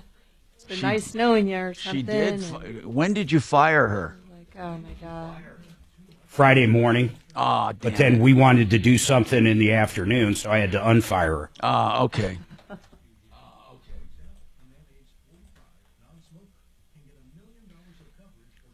Tom, do you still want Compass? Let's see what John says first. Okay. Let's see what John says first, says Tom. Okay, who's keeping track? Remember, this abuse is going unchecked unless you make notes. That was abuse towards Kelly, not you. I want to own. I'm solving problems answering your questions See? and taking complaints All for right. 59 years. Yeah, I want to 59 own. Hold years on. just here in Denver. I want to own a 100 motorhome. years everywhere else. I want to own a motorhome and a Franktown home. What else can I own? Let's see. I'm Tom Martino, your troubleshooter. And don't forget, save all your problems for me. Okay, it's okay. When that judgment comes down, all the sweet. You know this one lady? You know how easy it is? You know how that mechanic we've been talking about for 2 days snookered him and pulled the wool over his eyes? Dimitri knows what I'm talking about. There was a lady that simply put a pillow under her shirt and got Tom to pay for a hotel room and presents. On Christmas Eve. Oh, On Christmas Eve. No bullshit. I did a live That's shot. how easy it is. I did a live shot. And it turned out to be a dude. No, it wasn't. No, it wasn't. But it was Christmas Eve, and it was a big fat woman. Yeah, I'm pregnant. And it was her husband, and they were having a baby. So wait. Tom, I delivered a down. They were having a down baby. I delivered the pillow, and it was a boy. We got a motel room, we got our money, and we got food. And the manager calls me 3 days later. Listen to this. The manager calls 3 days later and says, "Hey, those people are really partying a lot. When is she having her baby?" And I said, "Well, it was due like in a day or so." And so he went over there. And then he calls me back and he says, "You're not going to believe this. They're in there partying. They wrecked the room. And she said the baby died on delivery." And I said, "And she's partying?" Having trouble breathing there, Mark? So she's partying. So I went back. I went out there with Frank. We went out there to see her. And I said to her, "What's going on?" She goes, "Oh, yeah, the baby died." And it's like, hello? And I could tell she was like half out of it. And then the husband says, yeah, it was terrible, you know. And they're in the whole room stunk of alcohol and pot, and there were some friends in there. And I said, "You guys are going to have to clear out. Party's over." So I had collected checks I had to send back to everyone with a letter. Marv made the news director, and then the money that was already donated was already done. There's nothing we could do about it. But she had been there a week on my dime, along with her husband and friends. And yeah, it was really terrible. Hey, Dimitri, does that woman not sound like that mechanic? For a poor baby to die in delivery like that. Oh. No, how? So you got her some more money. So Mark loves highlighting your my home sold for the most money. highlighting my 720-900-4433. Again, that's 720-900-4433. Troy Hansford with RE/MAX Professionals, a Colorado licensed broker. Some restrictions apply. Hi, Tom Martino, your troubleshooter, 303-713-TALK, 713-8255. I want to ask John Fuller his opinion on this. He's a personal injury attorney, but he deals with insurance all the time. John, I'm going to lay this out to you. So this woman is in let's call her Mary. It's Pamela's sister. So Mary's in an accident in a roundabout. The guy she's in an accident with, she says swerved, whatever. The accident report shows no fault. It just shows what happened.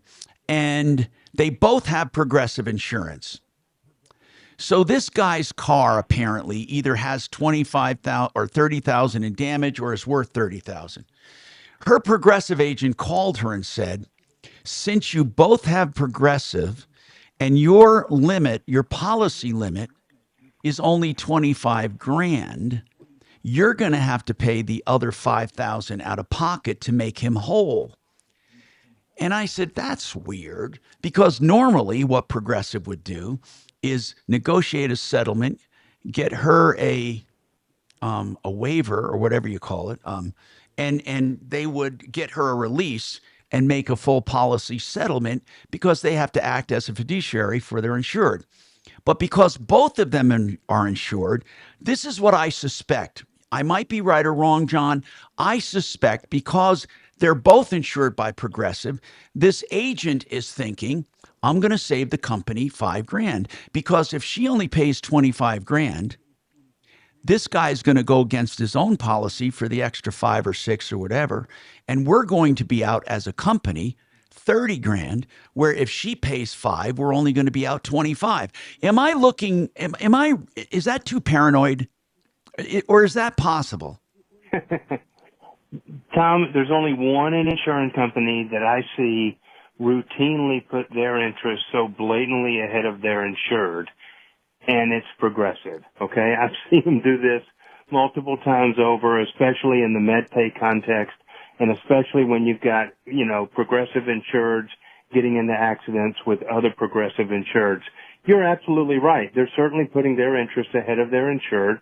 If I were this caller, I would simply say, no, protect me. Your job is to get this thing done within the limits of my insurance and to make this go away. If this guy has, has damages that are greater than that, if he's not insured himself, he's got an option. He can not accept my policy limits and choose to come after me directly, or he can file it on his own insurance and deal with the policy that he also paid you for. But under no circumstances should the Progressive, claims person or agent or whoever it is that they're dealing with be advocating against their own insured and suggesting that she come to the table with money just to protect their own insurance company from having to pay out those same damages. So I was right on, Pamela. John Fuller is way more experienced. And Pamela, did you hear what he just said? Yes. Now you know what to tell your Yes. sister. She says, listen, you have a fiduciary responsibility to settle this on my behalf. And if you settle for policy limits, you better damn well get me a release. And if you don't, then let this guy come after me personally. Okay. Can I ask another quick question, Tom? Yes, you can, to John Fuller directly. Why? Let's do that. Go ahead. Well, I just, as we stated, this kid he didn't, signal, he was at fault, according to my sister, and the takeaway when she left was that it was going to be written up as so. Pamela. What can she... Pamela, I know what you're going to say. What can she say? You know what? To try to argue fault at this point truly is futile. What difference does it make? She's covered. Okay. I know you're thinking, wait a minute, she wouldn't have to worry about this $5,000 at all. If it's his fault, he'd have to pay all his own. Look. I guess what happened to John, what do you have to say? Go ahead, John. So, great question. No fault has absolutely nothing to do with property damage. Okay. That's a 20-year-old, insurance regulation that was completely to do with who and which company was responsible for paying medical bills. Has nothing to do with where we are today. But under today's rules, here's what I can tell you. Your sister absolutely has the right to go and file a lawsuit against this kid and pursue her own property damage directly against him in small claims or county court, depending on the dollar amount, and not accept the determination of fault. However, what I can tell you is the cop's determination of fault isn't really binding on anybody. There's no true box that they check, and this is why I always advocate dash cams, because so frequently these days we get into he said, she said accidents, and the reality is unless the cop witnessed the accident, they can't make a determination of who's more credible and who's at fault. They just take all the statements and all the witnesses and they kind of boil it all out, and whatever comes out of the mix is what they do. But it's not binding on anybody. So either accept the determination of the insurance company, which they have a right to make, or don't accept it and go and file a lawsuit on your own behalf against the at-fault driver. Or what and about let this, a judge John? determine it. What And about that this, will be John? final. What about this? What if she says, okay, pay out my policy limit and get me a release, and after that, can she go after the guy for damage to her car directly? Yeah, I mean, technically, the release that her insurance company gets for paying that guy's damages, it won't be a very good fact if you go to court and the guy says, look, Your Honor, her own insurance company decided that she was at fault and paid my damages, and now she's wanting to come in here and advocate that I'm somehow responsible for her car. It won't be a good fact for you, but that release that has to do with that other guy's vehicle is not at all binding on you for your vehicle. So, I mean, technically you could. I don't think it would be a great day in court, but... John, I really appreciate your information, though. John Fuller, as I said, you can always call him for information, 303-597-4500, 597-4500. Do you have any other questions for him, Pam? Oh, that's it. I appreciate it. All right. Thank I you. think you got really good information, and you probably saved your sister $5,000. We have more coming right up.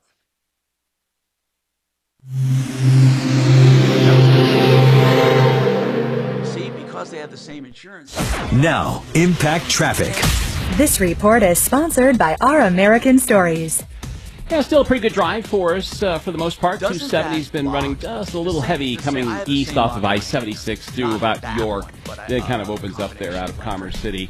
We're getting word there may be an accident on the ramp from westbound I-76 to southbound 25. Not seeing a real big backup in the area. Penya's running a little slow coming out of the airport back towards I-70. But it looks like I-70 is good. 10 minutes from Pena West back to I-25. 225 is a 10-minute commute out of Aurora. And I-25 still pretty much at the posted speed limit. With traffic, I'm Jonathan Steele. This is Lee Habib, host of Our American Stories. On our next episode, we'll tell the story of the gambler, golfer, and greatest cheat, Titanic Thompson. You won't want to miss the next episode of Our American Stories. All right. Discount Bath. What a great name. What a great concept. And it's really not that novel. They just do baths at a discount. But I love it. Here's why. They really mean it. They can do luxury baths, fix and flip baths. They can do whatever bath you want, the hallway, a Jack and Jill bedroom, a suite, master suite, or maybe the roughed-in area in the basement. And all you have to do is take your smartphone, go out and start taping. Say, hey, I want to move this sink here. I want to put a walk-in shower here. I want to do this. I want to do that. Yeah, then you upload that, and they will send you a price without going out there, and it's pretty damn accurate. Now, if you want them to come out, they will. But start with discountbath.com. We know Chris and his team, and you'll love them. Discountbath.com. And if you want to talk to him, 720-979-2322. Sheridan Auto Tech. What great people they are. And I mean Kevin and his team. Uncle Kevin will do pre-buy inspections on used cars for $120. Spend a couple hours and get to the bottom line of your used car. Or if you want to do maintenance or repairs of any kind, repairs or maintenance, heavy or light, including electrical, you can trust Sheridan to do it right. I love these guys. They're on Colfax west of Wadsworth, and they're well worth the drive no matter where you're coming from. SheridanAutotech.com, 303-455-7242. Paid non-attorney.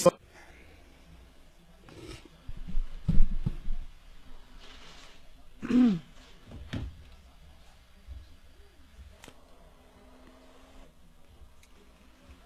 hungry.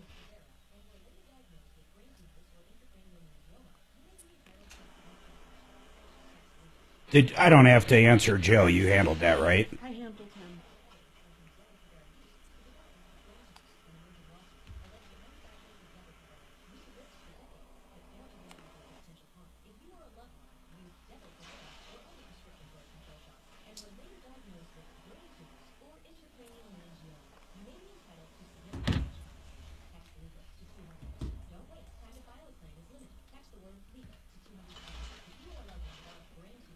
I think we ought to all get off time and have all the same time and no daylight savings time. Bullshit.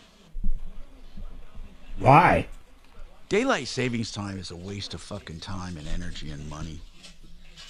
So you're saying the time here and the time in Africa should be the exact same? No, I didn't say that. I said daylight savings time. And China? Yeah, right. Yeah, that's what I'm saying. How about Hawaii? I think How about China Hawaii? only has the one time zone. I'm not talking about one time zone. I'm talking about daylight savings time. Oh. Why would they want their night to be our day? Yeah, why don't you just take Google Make it make sense, Tom. GPT or whatever and shove it up your ass.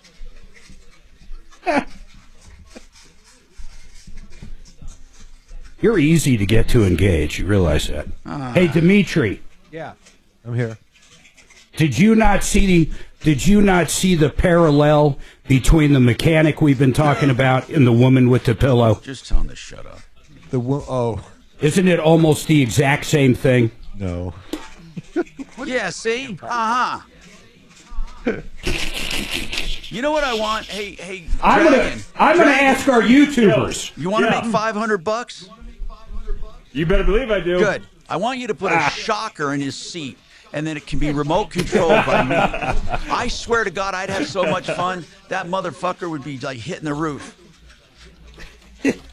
Is the mechanic problem and the pillow lady Who's online? Okay. basically the same? I'm asking our YouTubers. Oh, gotcha. Okay. Start poll. All right. Bam. Why don't you poll? Hang on for me, okay, Katie? That's gonna be one I'm gonna have to sign on and vote on. There we go. I mean, you heard it. They're almost the exact same thing, no matter how you look at it.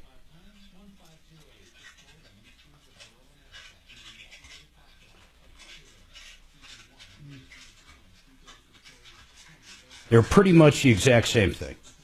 A little different. They both hoodwinked Tom. I mean, that's what it comes down to. Tom getting hoodwinked. They're similar, but not the same. 10 seconds. Listen on America's #1 podcast network, iHeart. Open your free iHeart app and search Obscurum and start listening.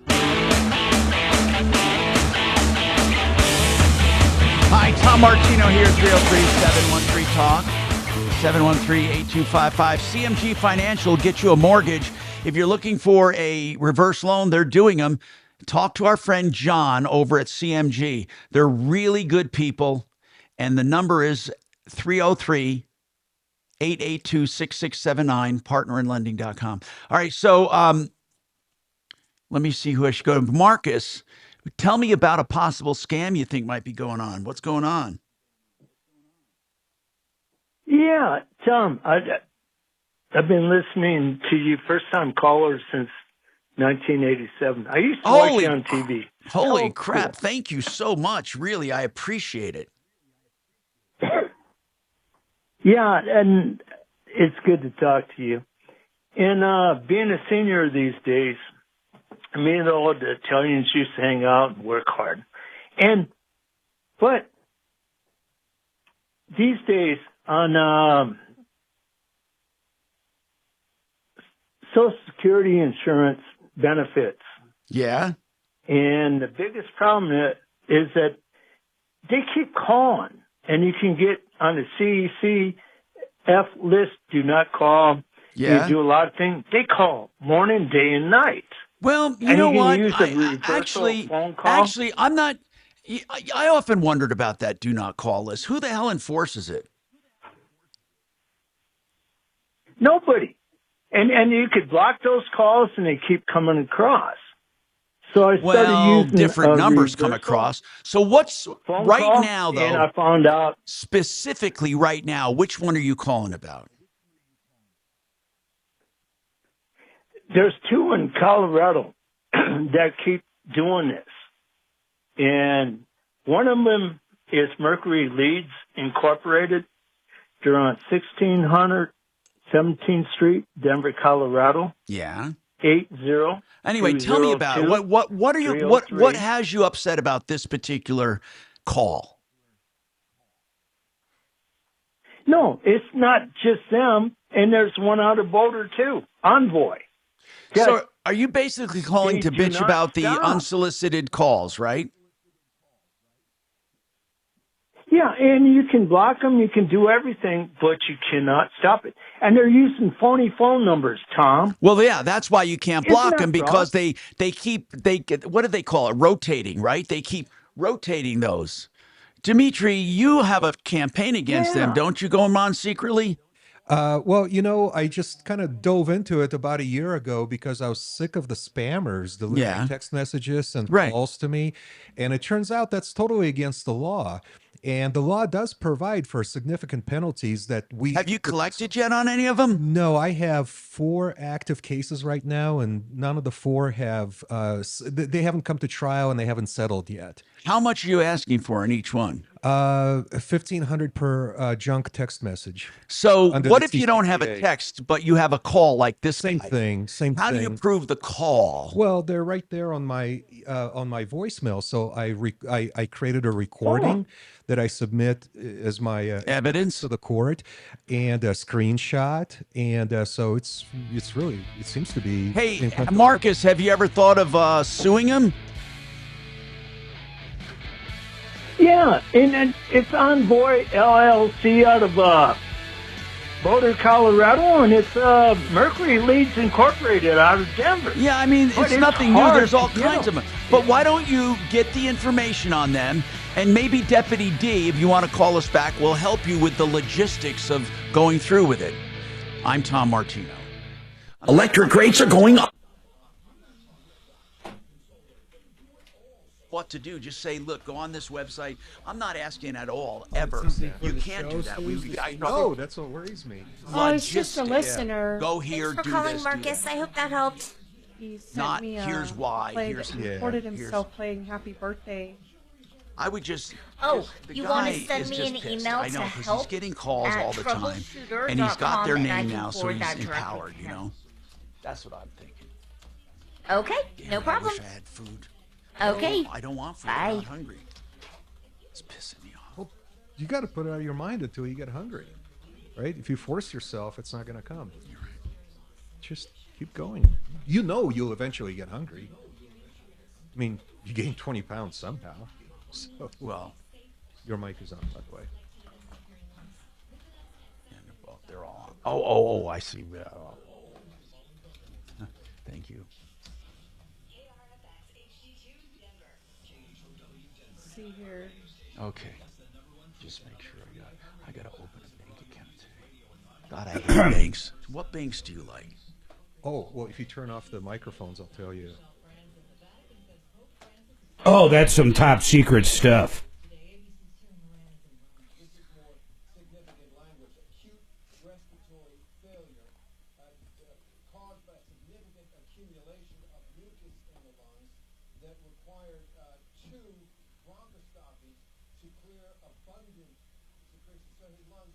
Suze. Yeah. What bank, for all these little businesses I have, like, what is a good bank that'll actually let you fucking do things without going into the office all the time?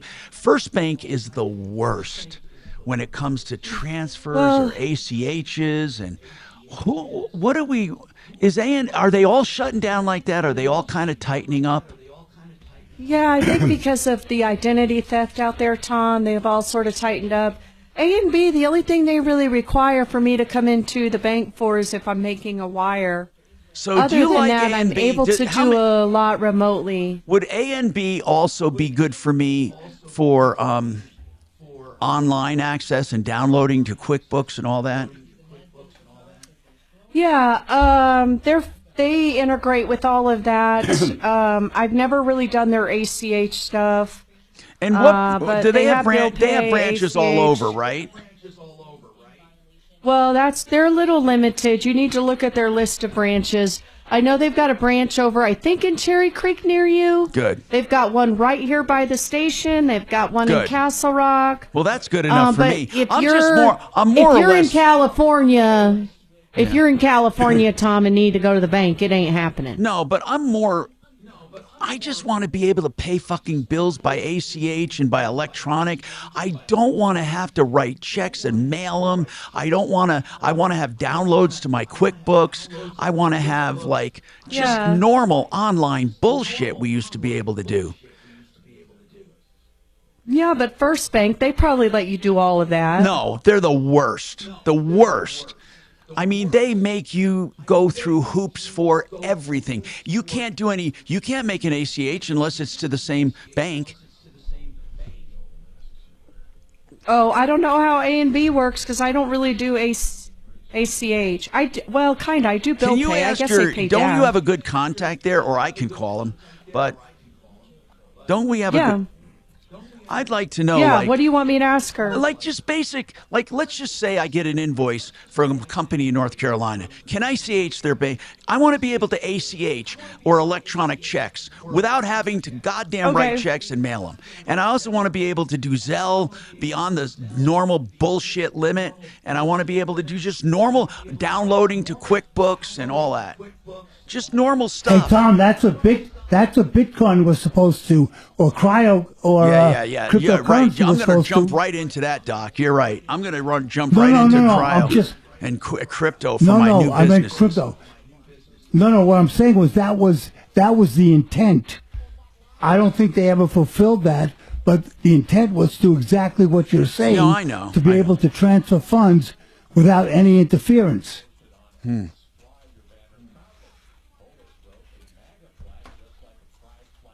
You know, I mean, right, you know, I think First Bank, they want you to have a password, then you got to go in and give them the imprint of your left ball sack, and then you have to, like, fill out a questionnaire, maybe a DNA sample.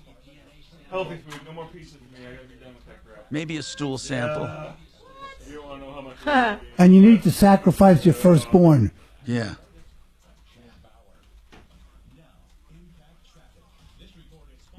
Who do you know that makes good wings, like that you buy?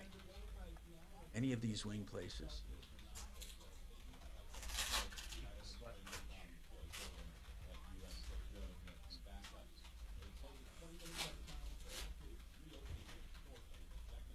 So anyway, I went to this one called Wingstop or something. I don't know, this one, and I said, I don't. They talk about how crispy they are. You can get crispy, extra crispy, or like fucking burp. And I said, how about no crisp? And they went, huh? We just put them in for less time. And I said, okay. She goes, okay, it'll only be 12 minutes then. And I said, okay, as opposed to 15 or 16. And then I said, I want the buffalo sauce, the mild one. Not any yours, but they were actually pretty damn good. Hey, Tom? Yeah? Could you do that, just pay everything by credit card, and then at the end of the month, just pay your credit card in full? Of course. Like you do anyway? Of course, but how do you pay by credit card? Oh, every time you get a bill, there's always a pay by credit card option. Absolutely No? is not. A lot of times they don't take credit cards. Nope. I got a builder in North Carolina. I got a mortgage company in Missouri. I got different people all over the country that won't take a credit card. And they, are they on the same time zone? Fuck you. Good try there, Mark. That's probably the problem. If they were on the same time zone, they would probably take the credit card payment. 10 seconds. That's right. Before the Colorado General Assembly, including the latest gun grab bill and another looking to criminalize coroners who misgender the deceased. Tune in at 2 on 630 KHOW.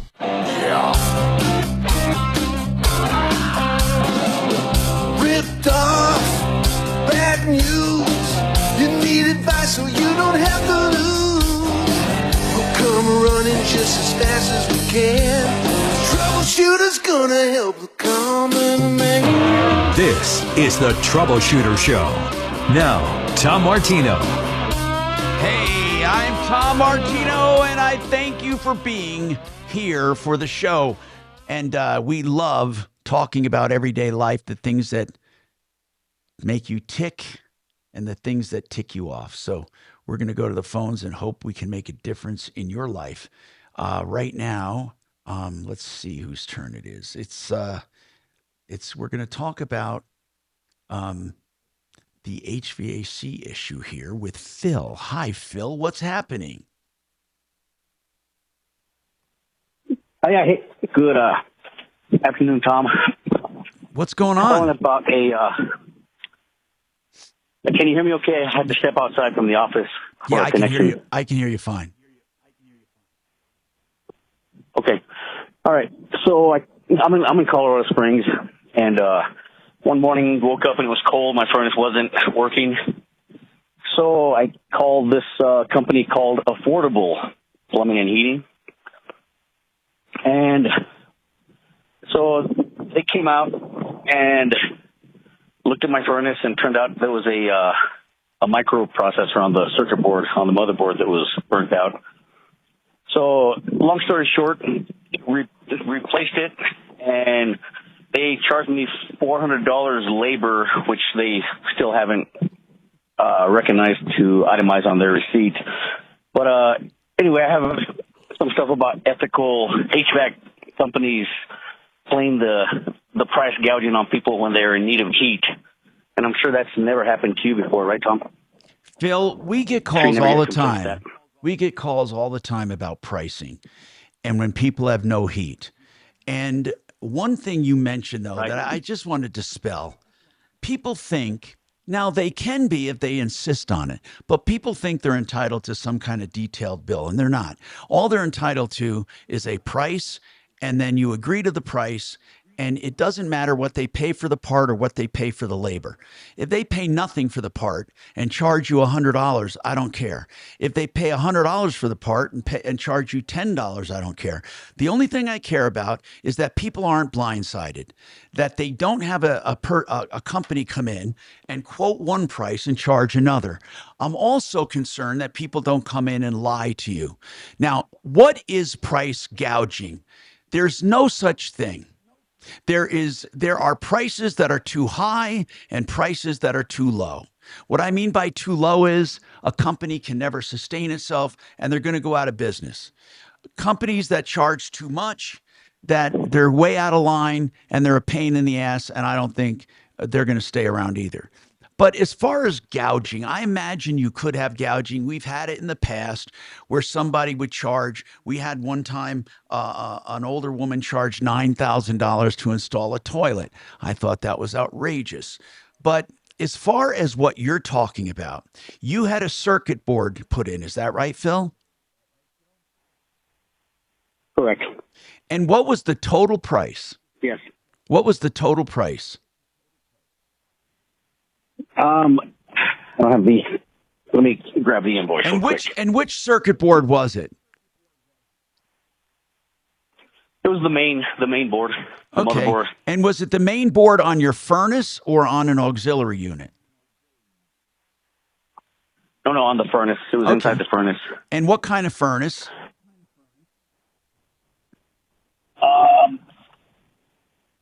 The brand? Yes. Yeah, I'm not sure if it was. I don't have that in front of me. It's either Lennox or. Okay, so they replaced the main circuit board, and how long did it take them about? It took him less than an hour because I helped him troubleshoot it because I'm not stupid. I used to be a realtor. I've talked to many HVAC people, and so it was just my fan wasn't coming on. My combustion was working. The igniters were coming on. Everything was fine. So it was just the motor wasn't coming on. So it was that processor that sensed when to come on, but it wouldn't turn the fan on. And tell me why you had to help. Tell me why you had to help. Or are you one of these guys that supervise everything? You got somebody come over and you're the expert. There are homeowners like that. Are you that kind of person? Well, I'm not the expert, but I want to make sure that I'm getting charged for what I'm actually being done. I don't want to be told that something's wrong and something isn't wrong. Okay. So how much were you charged? How much were you charged? Charge is $658.30. Okay. They wanted to charge me more, but I asked them, do you have a military discount or any other kind of discount? So he was kind enough, I guess, to give me 10% off his overly high price in the first place. So what was the, I love your little comments about overly high price. I know companies that would have charged $1,400 for this. So just so you know, and I know companies that are legit that would have charged $1,400, and I know companies that would have charged $500. Okay. But the point is this, you could have said no. All right. Did you ask for an estimate? Yeah, he told me what it was going to cost. What did he say it was going to cost? Over 700, like $740. And I thought that was high because, well, first of all, driving time to get the part was like 45 minutes to an hour. All right. I'm so just paying asking $200 for you. a guy to drive They to go get a part. gave you an estimate of $700. Right.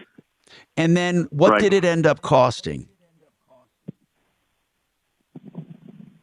Well, he ended up giving me a discount, so it ended up costing $658. Okay, $658. So what are you calling about today? What would you like us to do? Well, I'm just calling to ask if I guess there's no regulation as far as what HVAC companies can charge you during normal duty hours. I mean, this wasn't like after hours and emergency and they had to get out of bed and come like a firefighter or anything. There's no Normal regulation. duty hours. There's no regulation, Phil, on any company that can charge anything unless it's a public utility company or a granted franchise where people don't have a choice. Then companies have to... Or something after a natural disaster. Well, those are special all I price. can Hold do- on. Yeah. Not to muddy Correct. the waters, Phil, but that's for special, like plywood and stuff. Like a lot of companies, after a disaster, will go out and just rake people over the coals. And there are special price gouging laws for those specific things. But for what you're talking about, the quick answer is there are no regulations. Thank God. Phil, did that 600... I think you might Phil, find did- some regulations in Moscow still, and maybe in Beijing, I think, but you're not going to find any in the USA. Phil, this is Bo. Did that $658 price include the service tech's time to go get the part? Yes, yeah. The part was $250. You know, Phil, $244. that's reasonable. I was going I to ask you, probably Bo. would've That charged I you don't. more. This was Yeah, I more. mean- It was more than reasonable. Yeah, because the labor rate to the company is the same whether they're working on your furnace or have to drive in traffic to go pick up the part. They still have to pay the labor rate. If you got a motherboard on like an 80% furnace, which you probably have, Phil, that's a very reasonable, below average price for what you got. And I know you're upset, Phil. I understand this, but do you really want? Do you really want a country where we have price controls? So $200 an hour is not too high. Most mechanics charge more than that. You go to a dealership and have an alternator put in, they'll book it out at $250 an hour That's easily. a trick question. That's really a trick question. He had a no-hit situation. They found a part, located it, installed it, and the main circuit board, and they were efficient about it. It took them, he said, less than an hour. I doubt it, but he said less than an hour. And they charged him $658, whatever. So the question is that labor charge reasonable? I don't know. There is no such thing as reasonable. I'd say if he agreed to it, which he did, it is reasonable. I guess I don't understand. And Phil, I love that you're a longtime listener, and I'm not trying to give you a hard time, but I'm asking, what were you thinking we were going to say? Oh my God, you were totally ripped off. Let's call that company and get some money back. No. Well, the story is a little bit deeper than that, too. Okay, let's hear the real story. That's what I want to hear. What's the real story? No. Let's hear it after the break. All right, after the break, I want to hear the real story. He says it goes story. deeper. I definitely want to hear how it goes deeper. Okay, so hang on, 303-713-8255. K&H Home Solutions. Remember, windows, siding, doors, and more. K&H has what you're looking for.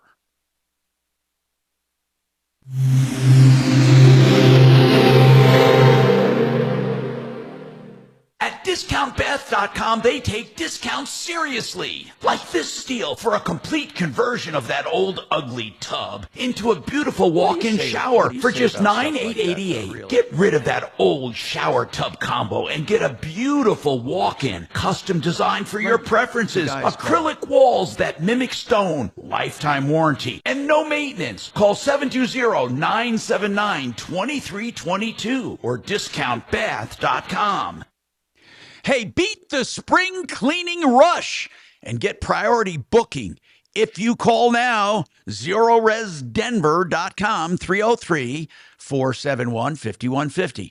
Now, it's the only carpet cleaner I'll ever use in my home because it's the only cleaning method that uses no soaps or chemicals and leaves, you guessed it, zero residue.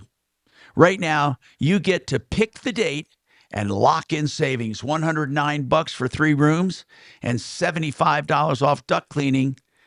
That's the Martino special. They also do tile and grout, upholstery, mattresses, and more. In my house, Zero Resified means really clean, a healthier clean, and even better indoor air quality. 3 rooms starting at $109, $75 off duct cleaning. This month only, 303-471-5150. 471-5150. Hey, we've heard John Fuller as an expert on this show. Just today, we've heard him talking about insurance and accidents and injuries and what to expect and what your rights are, what you should do, what you shouldn't do. And you know what I love? You can get all that information free of charge by calling him at any time. If you have an incident and you need help, he's not going to charge you. He's the only one that'll talk to you up front free of charge, without ever having to hire him or an obligation. Now, after you hire him, it's on a percentage fee basis, still no out of pocket. But if you have an issue right now, call him, 303-597-4500, 597-4500. His website reminds you to call. It's www.callfuller.com. Open and shut case. Now, would the dash cam picked up a side view like that? No, but it would have showed that I wasn't. Like they say it would have showed that my car was going straight. I think it's too much. We might actually have a poll that is 100% one direction. In fact, we do. That's crazy. What are you talking about?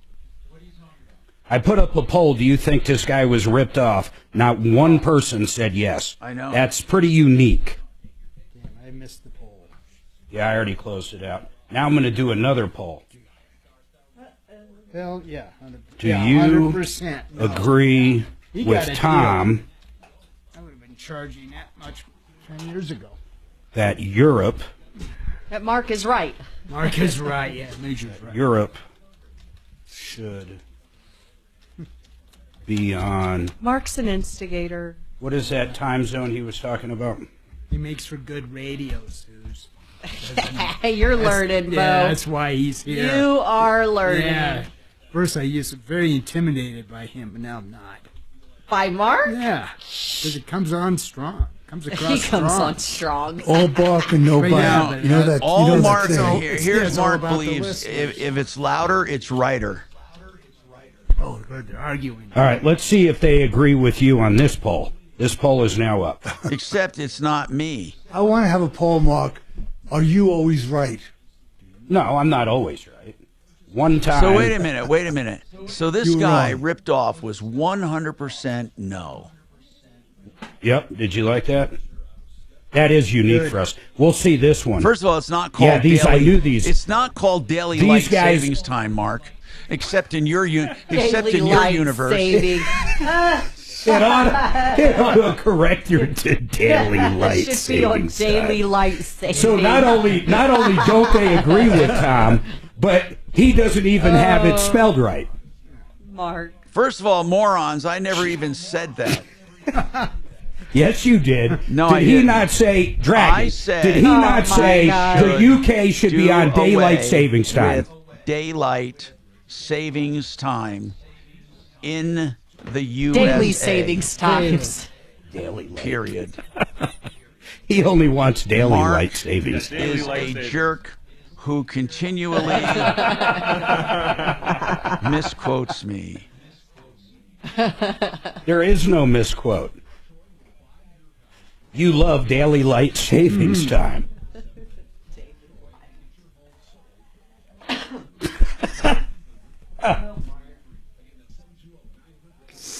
There we go again. I mean, there it is. What can you say? The people have spoke. They do not agree with you. I don't need to agree. I'll end that poll.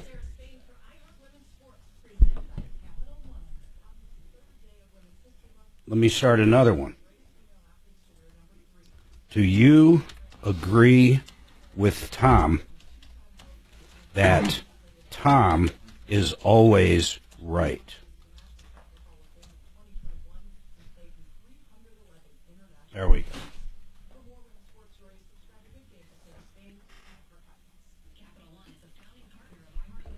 Yep, there you go. Yes.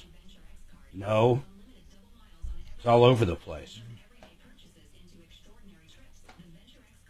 62%. Bam. 67%, Tom. Trajan Wealth, K-House Studios. Trajan Wealth, your trusted local fiduciary advisors. TrajanWealth.com. Hey, I'm Tom. Welcome. 303-713-TALK. So Phil said the story goes a little deeper, but he basically is upset because he called for no heat. A company came out, main circuit board needed replacing. Make a long story short, took him about an hour and he was charged $658. He wanted to know, are there regulations on what people can charge? And I said, no. That's it. That's where we are right now. So he said, however, the story goes deeper. So Phil, go ahead. Okay, yeah, I'm here. So, yeah, no, it didn't take him 1 hour. It took him 2 hours. 1 hour driving. Oh, I'm sorry. For the part. Okay. And then 1 hour to actually. Yeah. So 2 hours total. Okay. But, no, so after the fact, I just felt that it was unethical for a company to come out and, you know, in your time of need, I mean, I wanted a sheet. So when he told me how much it would cost, what was I going to do? Say, oh, well, you know what? I did try to get a discount on it, but what are you going to do? Say, no, I'm going to call another company and go through this again with another company and then pay your service fee to, you know. No, so I know what you mean, Phil. Phil, I get what you're saying, by the way, that you're in a vulnerable situation and you should call a company that you know and trust because that could happen. They can take advantage of it. In your particular case, you were not taken advantage of, in my opinion. And I think 80% of the time you would have been charged way more than that. But what else? Is that how deep the story goes, or is it deeper? No. So I was going to research the company. So I looked it up on the Colorado Business Entity Search, and this company doesn't exist. They were dissolved like, I don't know, 8 or 10 years ago. I forget exactly. So I did a little more research. I called the Pikes Peak Regional Building Department here in Colorado Springs, who does all the permits and stuff. You probably know that. Phil, may I ask you something? You got heat, and you paid them a fair price. So why are you wasting all this energy? You think it's going to get you some money back? I was just trying to make sure they're a legitimate company. Why didn't you make sure they were legitimate before you called them? I mean, if they had to when you I'm call asking, a number Phil, and I'm asking why you didn't do due diligence before you called them. Why? Why after? Why didn't you call a company that we know and trust right off the bat? Why didn't you call Plumline or Fix It or any other company that we know? 888 Heating. Why didn't you call companies that were that? How about that? Why didn't you call someone from the referral list? Are they? I've been listening to you for many, many years, but then I moved to Colorado Springs and I hadn't listened to you for a long time. I just found out you were on again. Smith. So I kind of didn't dawn on me to look you up again. Yeah, you would have found Smith Plumbing, Heating, Cooling, Electric, and Drains. Totally honest, wonderful company. But listen, I get what you're saying. Over here in Springs. So now you're looking for trouble for this company, and what's your end game? You want to get a discount or what? You want to put them out of business? Tell me what you want to do for a company that came to your house when you had no heat and charged a fair price to replace your main circuit board. Tell me what you want to do to them. Well, that was the big thing, the fair price. If you're tell me how much. No. I want to know in Phil's world, how much is a fair price, Phil? I want to know in your world, how much is fair price? For an hour of work with an HVAC company, you said it took them 2 hours. You said it took them. You said it took them 2 hours. I know that, Tom. I know that. They charge me $200 an hour. It's $400 for 2 hours of work. Okay. Okay. So how much should they have charged? Phil, how much should they have charged? What should they have charged? $150 an hour seems ethical to me. Okay. Seems ethical. Okay. Now, Phil, what kind of business are you in? Oh, I'm retired military for one thing, but okay. I buy cars for auto company now. I came out of retirement. Okay. Wait, you're a wholesaler? No, I'm a car buyer. Yeah, but I you buy cars them, from people that want to sell their cars. And then you resell them, right? Yeah, the company resells them. Yeah, the dealership resells them. Yeah. How much do they resell them for? Let's say you buy a car for $5,000. What do you resell them for? Is it reasonable? Well, it all depends what we buy the car for. Well, I want to know.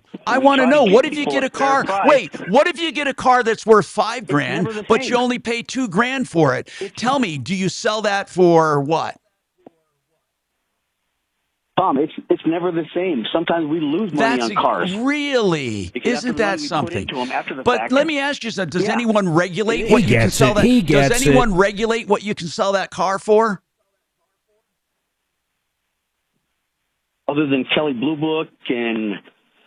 They don't regulate. That's not a regulation. I'm asking you, who regulates what you... Wait, who regulates who can buy that car? And how much? Dealers set the price, and the public sets the price basically because they're not going to buy something that's overpriced. Really? Okay. So what if someone is? Well, you don't listen to this show. What if someone is desperate for transportation? Unless it's a type of vehicle that you really want badly. Mm. Yeah, unless it's a vehicle that you really want badly, and there's supply and demand. Good old supply and demand. Okay. Except when it comes to no heat. No. Phil. Like I said, I didn't call at 2 o'clock in the morning. That's when I expect to pay a premium for them to come out. What time did you call? The only part we all disagree on with you is you got a fair price. In your mind, it's not fair. But every other company would probably charge you more. I think 85% of them would charge you more. Maybe 90%. Hey, guys, I think there's something missing from what Phil actually paid for. It's not just the 2 hours of the mechanic's time. Right. It's the education he had to get. It's the training. Of course it is. It's everything. The gasoline, the insurance, the workman's comp, everything. It's also his ability to respond to Phil's call so quickly. So that's really what you're paying for. But listen, here's the deal. Phil's involved in one of the most dishonest industries on the face of the earth. Automobiles. And he's calling to bitch about $200 an hour? I'm done. Thank you, Phil. Bye. 303-713-8255. Let's move on to somebody with a real problem. Katie, what's going on with you? Hey, Phil, I thank you for taking my call, Tom. What's happening? Hey, I have a problem. We hired a contractor, and he was a friend of ours. And we did cardinal rule that we shouldn't have done, and we gave him money up front. How much? But he said, I gave him $10,000. And what was it? What was the 10 grand for? Well, he said he was going to use it to pay things mostly for our permits. What was the name? What was the name of the contractor? I don't really want to tell you right now because I just kind of want to keep it a little personal. Okay. He was a friend, and he has since passed away. Oh, okay. All right. Permits. We were granted our permits, so he did pay our initial permit fee with it. But there's a $7,500 balance.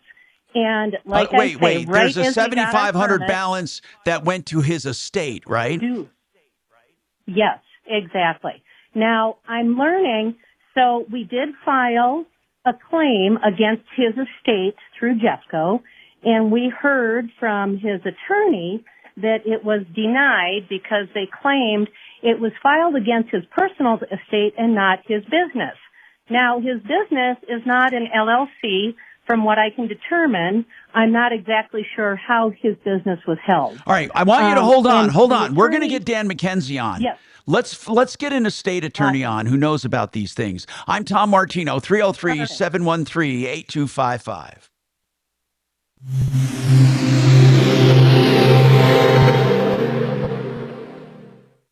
This is Denver's Talk Station with Michael Brown in the morning and Dan Kaplis in the afternoon. 630 KHOW, Denver.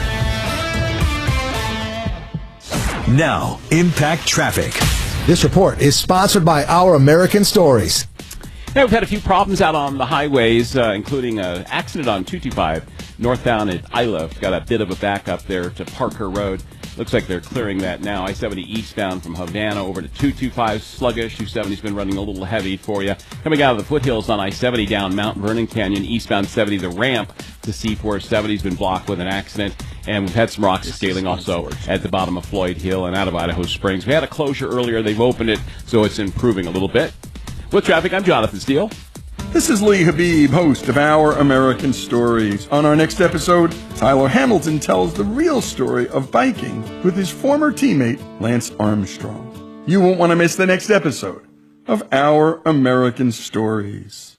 If you are ever in trouble with the law, any kind of trouble, including major traffic offenses or a DUI, driving under the influence of anything, or you got into a neighborhood problem or brawl or bar fight, seriously, whether it's civil or criminal or a combination of the two, Joe Lazzara can help you, Lazzara.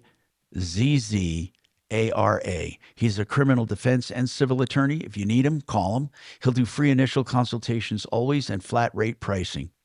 Lazzara Legal, Lazzara. You can find him at referralist.com as well. Free consultations and flat rate pricing. 303-429-6200, 429-6200. You guys gonna go have a beer after the show and wake up? Maybe. I gotta have a cocktail at the Dog. Set up my poker game.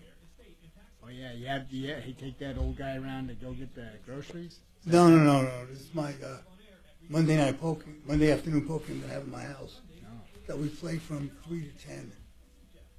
Yeah, I heard on the air last week I was listening. You said you made a lot of money last week. Yeah, I had a good week last week. Was that up at playing your friends or up in it? Both. Oh, you knocked them dead at your house and up in the mountain. Sometimes you just have a good, you have a good streak. Doc had a streak.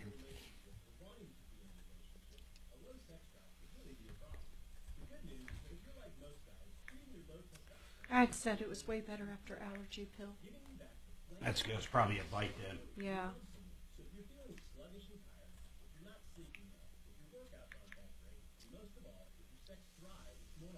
I'm going to send her a spider.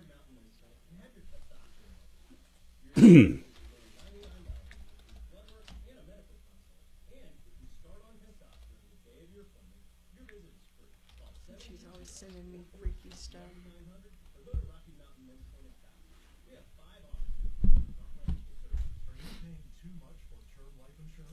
How many people come over to your house and play poker, Doc? We usually have 8 or 9. Oh, you do? Oh, good crowd.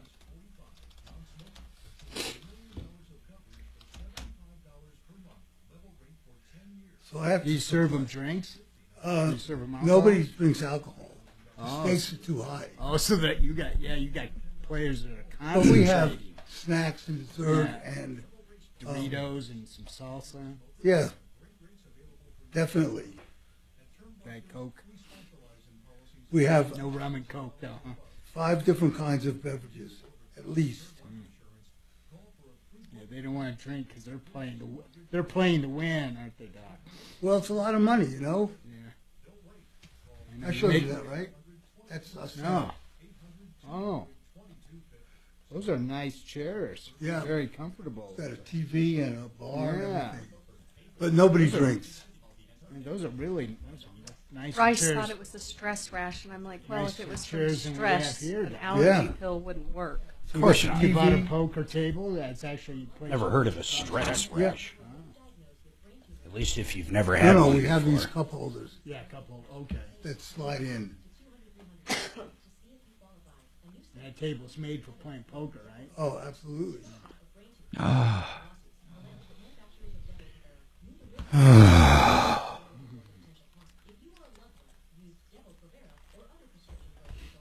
Do you ever feel abused by Mark, Tom?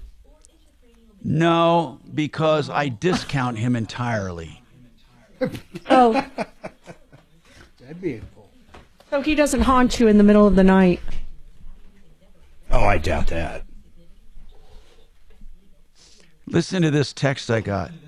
Tom, at your age, if your doctor needs a urine sample, a stool sample, and a semen sample, you can just send him a pair of your underwear to save a trip. Oh! Yikes. Ouch. Nice. Ouch. And that's from a friend. Ouch. Man, some friend that Yeah, I is. can't go number 2 anymore. Oh, God. Let's get Drew back on. That just made me think of a new poll. I got a new poll I'm putting up.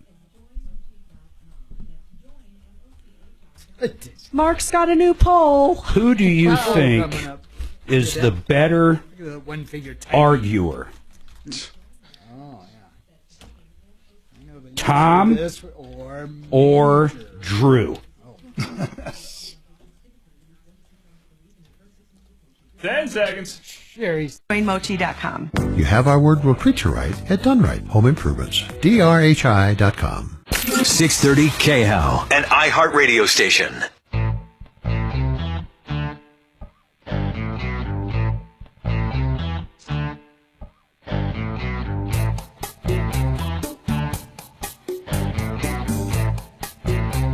Hi, Tom Martino here, 303-713-TALK, 713-8255, Katie.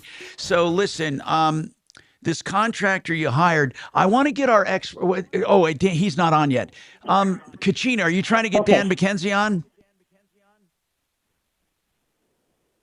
Kachina, trying to get Dan McKenzie on, please? I'm going to go to Brian right now while we wait to try to get Dan on. Okay, so what's going on, Brian? Hey, Tom. How's it going today? Good, man. What's happening? Good. So I guess part of it's going to be informational. Part of it's going to be, kind of looking for some feedback from you. Sure. But put earnest money down on a house. Looked at the house, liked it, put the earnest money down. Started on inspections, and when we originally walked the property, it does have a leach field.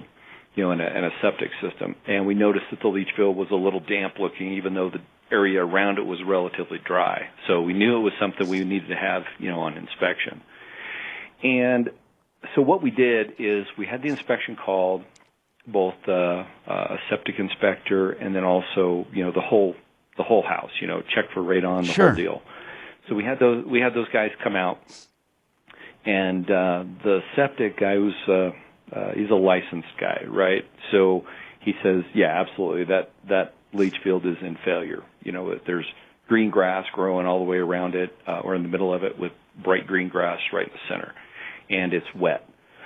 So, we present that to the seller, and, first, well, even before that, he was saying, when you said it was a licensed contractor, do you mean licensed with the health department for septics? Yes. Okay. Licensed with the health department for septic inspection. Yep. And so, of course, it failed. And then, up to that point, the seller had been saying, hey, whatever we need to do to make the deal, whatever I need to repair, no big deal. So, well, I don't care.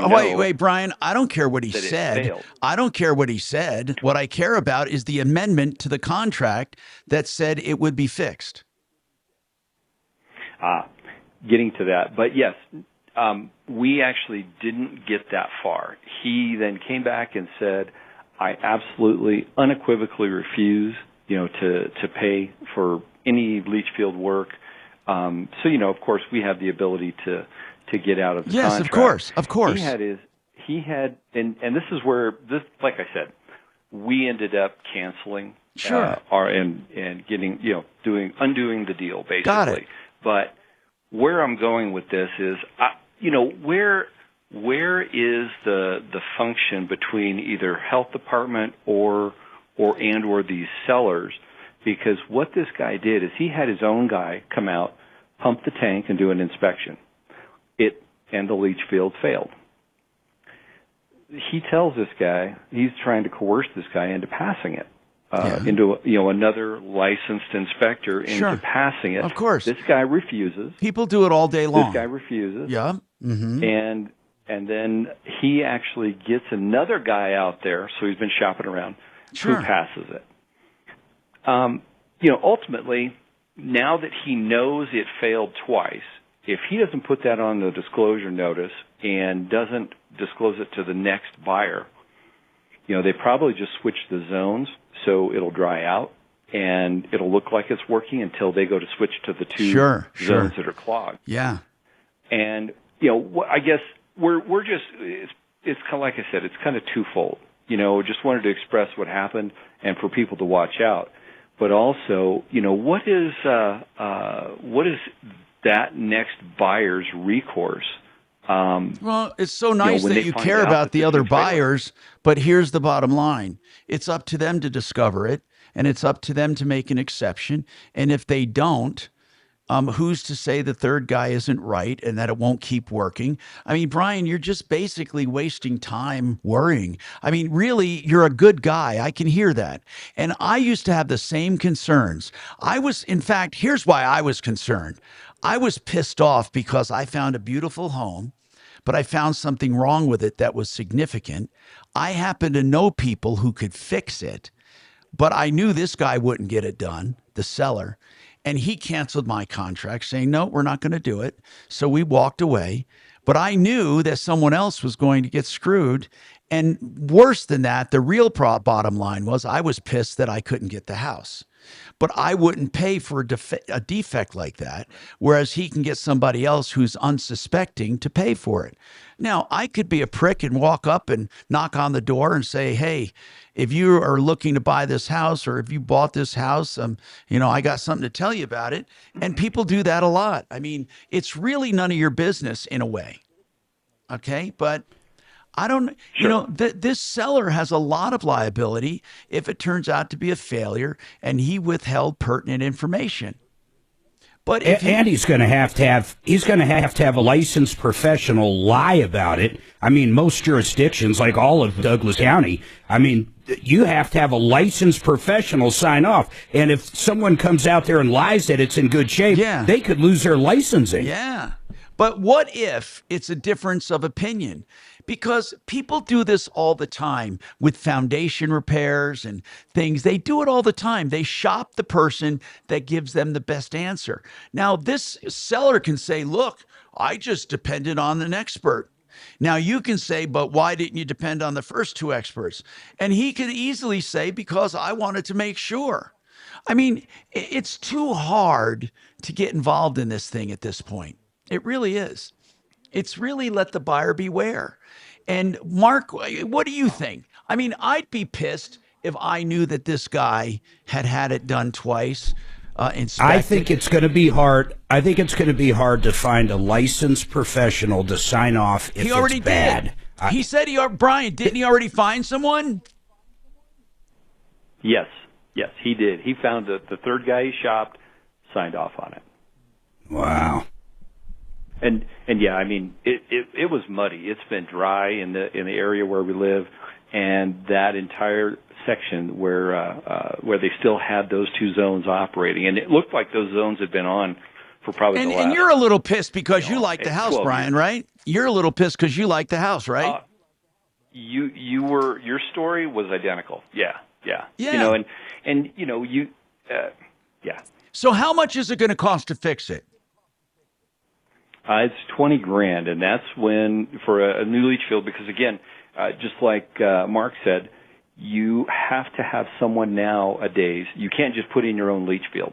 You have to have a licensed could put in your own leach. contractor. You never could put in your own leach field, not that I know of. Wow, man, you have to tell that to my dad, I guess. But well, I mean, I guess you could have 50 years ago. I mean, when I came to Colorado, it's been a while. Even 45 years ago, when I was building a home, I had to have everything approved on that leach field and on that septic system. Really? Yeah. Now, Brian. And so when he heard the price, he was just done. And again, I'm not going to buy a house with a known defect, when we were offering, full asking. But if you like the house, what I'm asking seriously is this. Would it be a deal breaker, that extra $20,000? It would, because it's top dollar for a top dollar house. You know, no other concessions, no other anything off the house. So, well, someone else is yeah. going to get the house, and they're probably going to be fat and happy for a few years. And then they're going to have to fix the septic system. Yeah. You know, I mean, Very how do you true. stop it? I mean, you could be a real jerk. I mean, I don't mean a jerk. You could be a real, like, concerned citizen and protest outside the house. I mean, you could. I wonder on the disclosure form, I wonder if it says, like, I wonder how it's phrased to where, do you think the guy would be lying because two other people didn't pass it? And, for example, Let's it ask says, Frank Duran, do the you real know estate. of any issue? Let's call Frank Duran, the real estate man, and ask his opinion. I'm serious. Cool. So hold on. We're going to ask him. We have another expert, Dan McKenzie, I'm going to bring up right after this. Dan is an estate planning attorney. We have an important question for him right after this.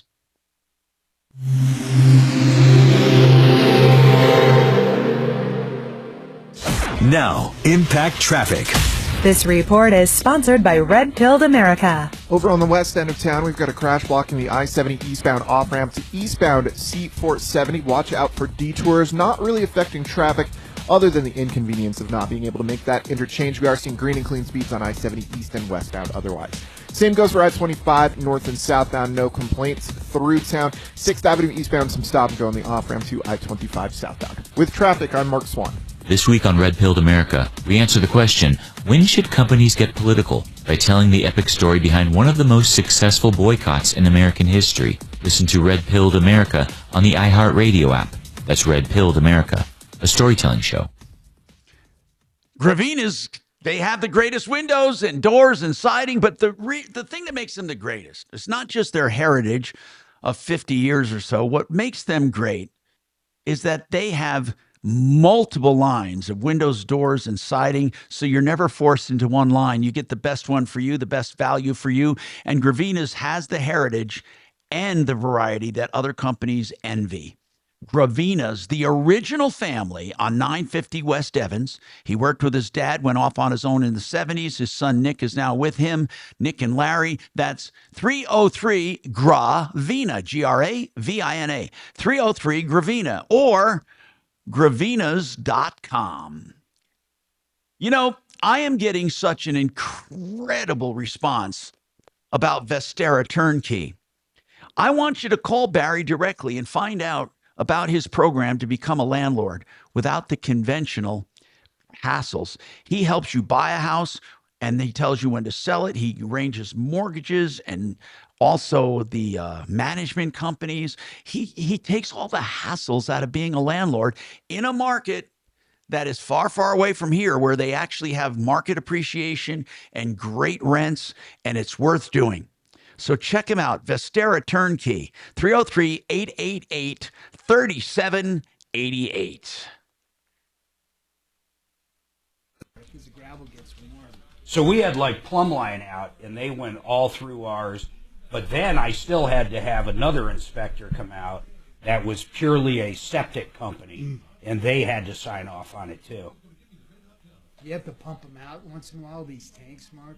Our tanks are like, fuck, man. Every 4 years? I'd say 4 years, and they're not even like 40% filled, not even close. Especially now that it's just Mark and I for the most part. Yeah, it's mostly that water. As long as that leach field and those tubes or whatever leading to the leach field don't get clogged up. I mean, it's pretty amazing how long they last. 20 years without you pumping it out?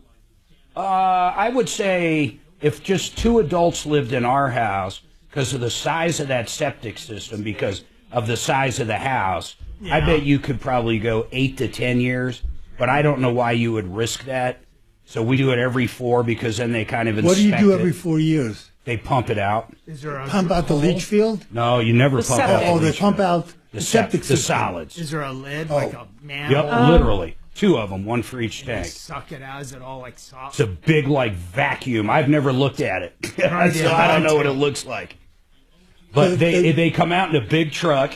I mean, depending on what company, I mean, it's a big-ass truck. It looks like a little mini gasoline carrier. And they pump out the solids? Yep, and they put this big hose down in there, like this big, Right. and then just pump it out. In fact, one time I had them pump out our water feature because I wanted to put fresh water in. So they just went over there and sucked about 700 gallons of water out of our pond in about 20 seconds. And then Mark has to put these little pouches in our toilets now and Is that then. called Red X? That's Oh, one of them. I use well, a different one. Yeah, for the enzyme. It breaks It down. helps break it down. Yep. Yeah. I've heard of Red X.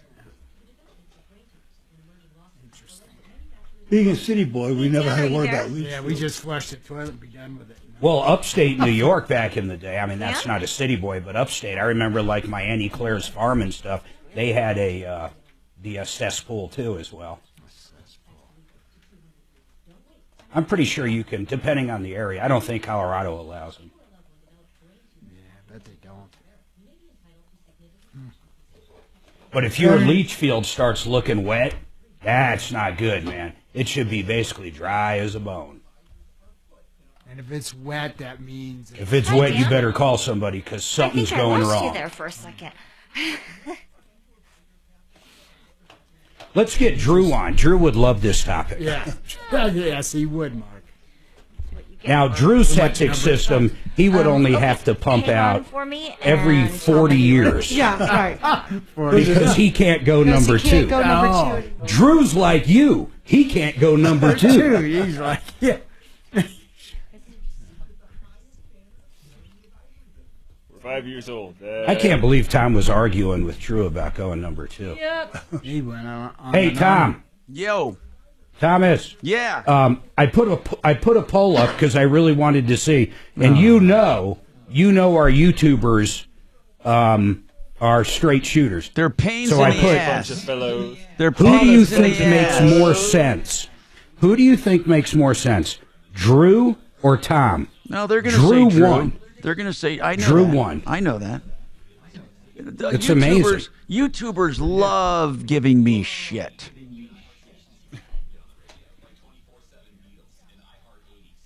Hey, Tom. Frank. Hello, Tom. Yeah. Thomas. Yeah. Frank Duran needs 10 minutes. That's fine. We'll give him 10. Well, it'll be after the break. It'll be perfect, Kelly. Okay. Yeah. Frank Duran, you mean the real estate man. .com. 10 seconds. What promises to be a historic presidency over on KOA. I'm Tom Martino, your troubleshooter. 303-713-TALK, 713-8255. So I want to talk to Dan McKenzie, an estate planning attorney we use as our expert. Hey, Dan, listen to this one. This woman pays a contractor up front $10,000. He bought her permit to start the project, but he pays her she pays him $10,000. He buys the permit and dies. So now there's a $7,500 balance, and she wants to get it. So she put in a claim with his estate. And Katie, what happened? The attorney for the estate called you?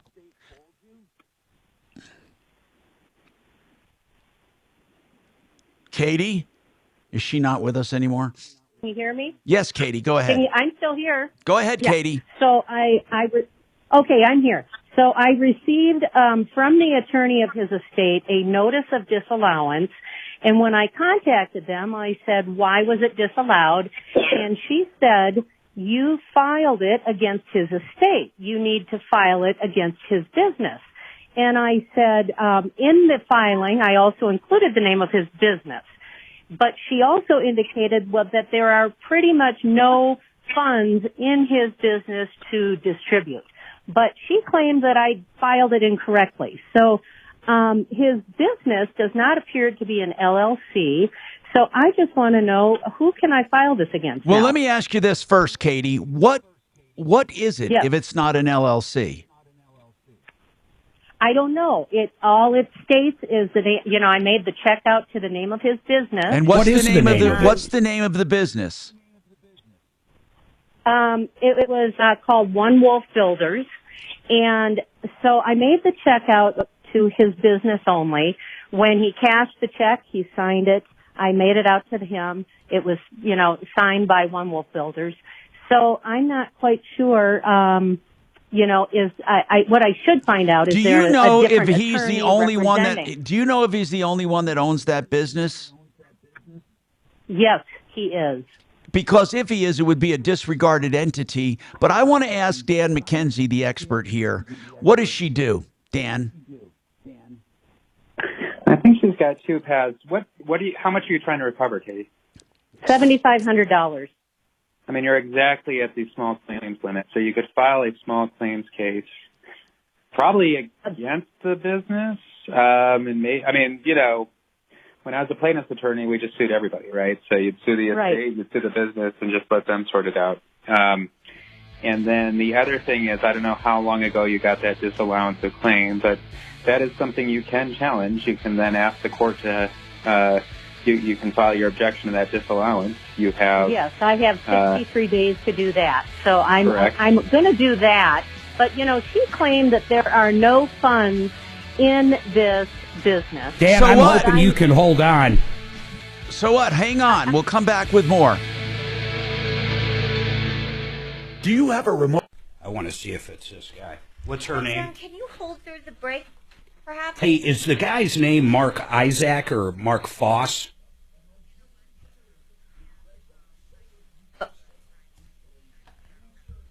Wait. We're not on air right now. I'm not going to say it on air. I'm just trying to figure out if he had an LLC. What was his name? How do you spell that?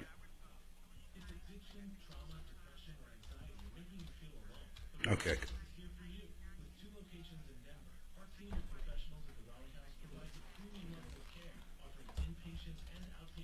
Loan what?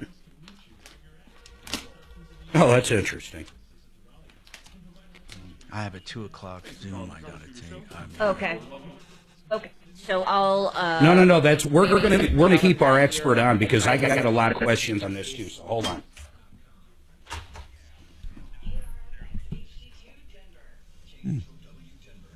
Okay. Sounds good. Thanks What for was the coming guy's on. name, Mark? I don't want to say it. All right. Take care. Because we're on. Are we calling him back, Kelly? Kelly? Good afternoon. Thanks for calling the Tom Martino Show.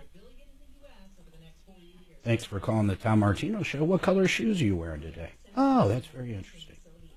Mark is such a pain in the ass. Yes. Okay, you want handyman? Correct. What's that? You're calling from deep inside of Russia on the border with Ukraine, and you're the furthest one away? Oh, that's great. I'll tell the guys. Thanks. Not that easy, Mark. 303-427-2955. What's that? You're on the International Space Station, and you just heard the podcast, and you're calling from a satellite phone? Okay. Oh, I'll make sure the guys know.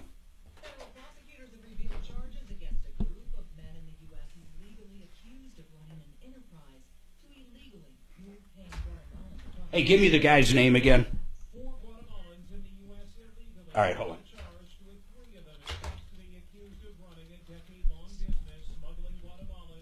Yep, I got him. This is the first time I have. Yeah, I found it. It actually is. Been able to log for sure, it's an LLC. Actually, let me look at the documents real quick. Not at all. But I don't know if that matters. I mean, we'll get the attorney up, but we'll figure it out. Hold on. I'm very curious about that one. Okay, I'm logged in. He never sent me a code. Hey, I found that guy's. I found his LLC and everything. Tell me about him. Well, first of all, we're not going to say any names because she doesn't want that out. I mean, just because they're friends with the family. But ultimately, it is an LLC, and it's definitely him, the guy that's deceased. And apparently, he's got quite a bit of assets that aren't under the company. So I really am curious. I mean, an LLC shouldn't block. I just don't understand why they're not giving this lady her $7,500. I just don't understand it. It's a disregarded entity as well, I'm sure, right? It's just one guy? No, I don't think so. Let me look back. If it's one person, then you don't need to have, you can just disregard it. By the way, Dan McKenzie has a 1 o'clock meeting, so he had to go, but he basically says to pursue small claims. That's his best advice. Yeah, but I had way other questions. When is he going to be back? It won't be by the end of this show. Kelly, let's try to get him on tomorrow again with her. But let's keep her on, and we'll tell her, we'll kiss her off on air. But I am just curious if it's an LLC, which it is. How does that work? Good afternoon. Thanks for calling the Tom Martino Show. Hi, how are you? Hey, I'm calling from deep in the Sandusky Desert. It's been a rough few weeks. All right, Frank, hang on for me, and Tom will be with you as soon as possible, okay? All right, hold on.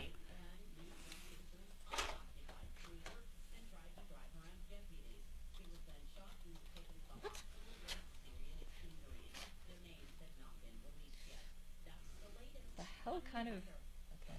Now, impact traffic. Very strange story. I can just see Trump. He's going to have to apologize to me or we're not doing anything else for him. And it better be the biggest, best apology ever. And I agree 100%.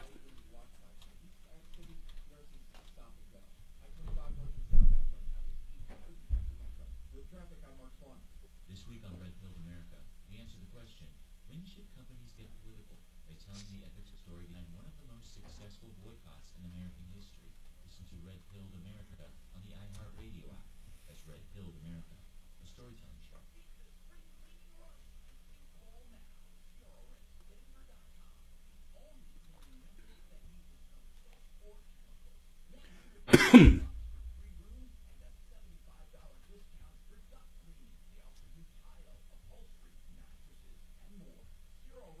God, I love everything this guy's doing. Every goddamn thing he's doing, I love. Trumpy? Trump, I just love it. The Trump Elon. I love seeing how the sausage is made. I love seeing the art of the deal, just fold out right in front of you.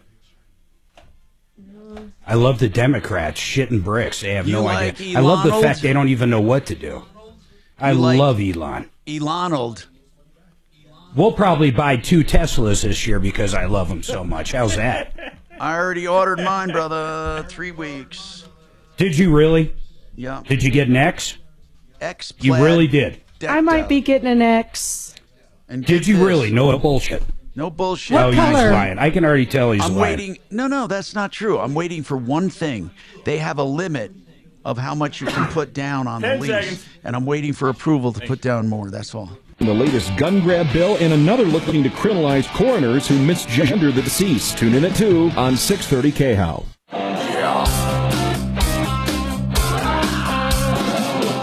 Ripped off, bad news. You need advice so you don't have to lose. We'll come running just as fast as we can. Troubleshooter's gonna help the common man. This is the Troubleshooter Show. Now, Tom Martino. Hello, I'm Tom Martino. Welcome to the show. This hour brought to you by Renew Home Innovations with the most beautiful shower conversions you're ever going to see ever. Porcelain sheets that need no maintenance that look like $1 million. And they can do these in 2 or 3 days, and you get several financing options with low interest, sometimes no interest. RenewHomeInnovations.com, 303-904-2000. Frank Duran, the real estate man, is on to answer a quick question for us we wanted to know about, because it is a very important question. And maybe he can tell us. Frank Duran, welcome. We love you, brother. Thank you for being here. Now. Hey, brother. Good to talk to you. Let me tell you what happened, Frank. This guy, Brian, puts money down on a house. He's doing his due diligence and comes across a bad leach field. The seller says, we're not going to fix it. Take it or leave it. He's looking at $20,000 in repairs. He decides he doesn't want it. He gets his earnest money back, and he moves on. He subsequently finds out that the seller was shopping other licensed septic inspectors, and after going through the first and the second, found a third one who was able to sign it off, saying it's fine. He's concerned that the next person who buys this is going to be ripped off, and he's kind of pissed off because he thinks the owner should be made to fix it. So I guess the question is, what do you do in a case like that? I mean, there's really nothing you can do about it, right? Would this guy be in trouble? What does the disclosure say specifically about the septic or the sewer system? What does it say? Does it say, did you ever have a problem? Do you know of a problem? Is there a problem? What does it say? Yeah, Tom, great question. So that is actually item I of the seller's property disclosure. It says specifically this. It says, if you know of any problems ever existing, and they put in all bold, ever existing with the following, check yes. And one of those questions is the septic. So they talk about when the last time it was pumped, any problems with the septic. So that would need to be disclosed if there was ever a problem. Even if the problem's been fixed subsequently, if there was ever a problem, it must be disclosed.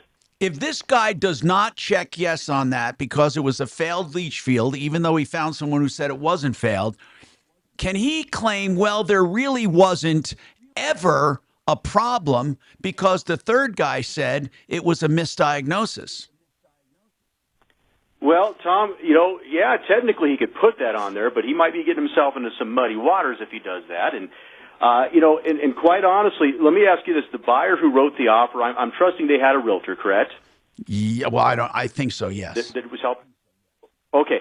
So another thought, too, is that realtor could potentially send an email to the listing realtor and say, hey, we have concerns about this for this reason or whatnot, just a food for thought, because then it becomes sort of a red flag. Now, that realtor has knowledge of that. Realistically, what they should be doing is talking to their client and saying, hey, here's a concern. Get a new buyer involved, and you say, okay, this could, you, Mr. Buyer, should still do your own due diligence and do your own inspection as well. Yeah. Have you ever had because on the seller's... Oh, I'm sorry, Tom. Go ahead. No, I'm fine. Go ahead, Frank. Oh, I was going to say, on the seller's property disclosure, there's also a portion, a lot of people forget about this, where it says advisory to buyer. And where the buyer actually signs that, it says the buyer should thoroughly do their own investigation as well, not just solely rely on the seller. So that is a portion that buyer does acknowledge and sign as well. Have you ever had something that was certified that turned out to be bad? Certified that turned out to be bad. Yeah, I remember one that Frank was involved in, or at least helped us out. I don't know if he was a realtor, but it was a townhome, and one side flooded, and on the disclosure they put there was never flood damage. And then, of course, the neighbor who still lived there knew that it flooded, and there was flood damage. Boy, Mark, that goes back. I've never personally, Tom, had that I could recall. I've done so many of these. But, yeah, I mean, instances like this where we've helped out with Have you ever had any, Frank? Yes. How about this one? Have you ever had any where you rejected something due to an inspection item and you know they never addressed it or fixed it and they resold it to someone else?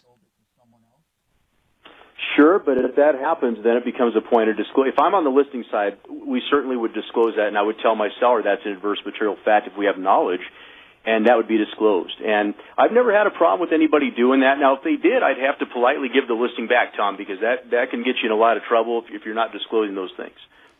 No, I know it, Frank. I mean, you're very upfront about that. I've dealt with you in the past, of course, on many houses. Frank Duran, the real estate man. .com. You don't get better than Frank. Wait. I remember one, Frank, that we just had this discussion last week. He sold a townhome, and they said that the address was correct. Now, I'm not getting this perfect, but in that the address had been split properly, and everybody thought it had, but it did not get split. In other words, it was just one room. But that was literally on the disclosure for a townhouse, you told me, right?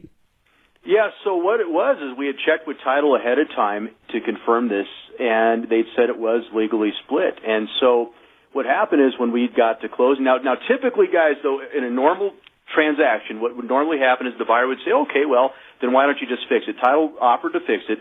This particular buyer says, nope, what else are you going to give me? And it became a point of negotiation. Of course, it went to mediation. It did finally get solved. Thank God it did. But that was something where the title company had erroneously said it was split when it was not. Thank you, Frank Duran, therealestateman.com, 303-920-1622. Don't forget his free market evaluations as well. So, Katie, we talked to Dan McKenzie off the air. He had to run. Okay. He said the best thing you're going to do, first of all, if it's a single member LLC or a single member business, it's going to be a disregarded entity. You don't have to go after the business. You can go after him personally, and you can do it in small claims court. He said you should probably sue both the estate and the company, both. Okay, great. And since it's $7,500, you have the luxury of going to small claims court. Okay, that's great. That's good advice. Thank you so much. Do you think his personal estate has the money to pay? I know his personal estate does. I know his business does not. So that's why I felt, that I was very disenchanted when I heard. Well, here's all I know. He and his family own several pieces of property in Jefferson County. So I know that much. Now that's not to say that, things are, I don't know, we'll see. Yeah. It doesn't matter what his family owns. You know that, right? Right. Okay. Yes, exactly. It's his personal estate. I'm saying he and his wife. I know he and his wife, were doing just fine, but the business itself probably wasn't. So if I can go after the personal estate and recoup it, that would be great. All right. 303-713-TALK, 713-8255. Thank you very much. CMG Financial. If you need the all-in-one loan, I call it the liquid loan. That's what they're doing, a 30-year line of credit. That means you can borrow it up, pay it down for 30 years. It's really a great instrument. Every penny in the bank counts against your average daily balance. Talk to our friend John Clace over at CMG Financial, 303-882-6679, partnerinlending.com.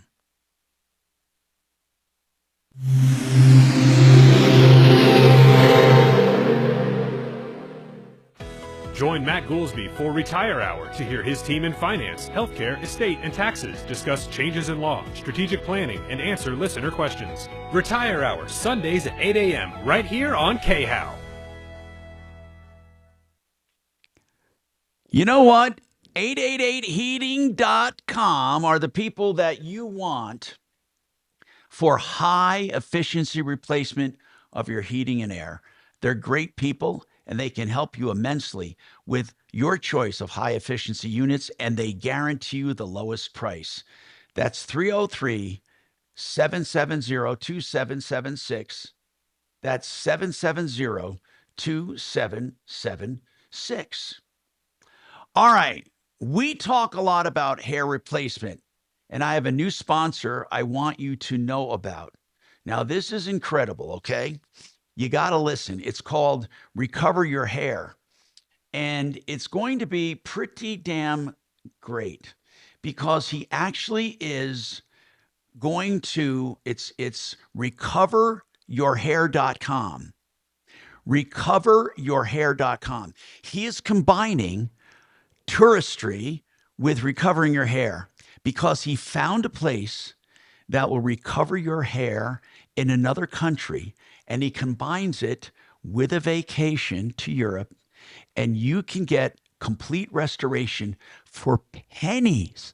compared to what you would normally pay. This is full recovery of your hair with hair follicle transplants using the FUE method. It's really state of the art, but in another country. It includes airfare, hotel, and a few days off to recover.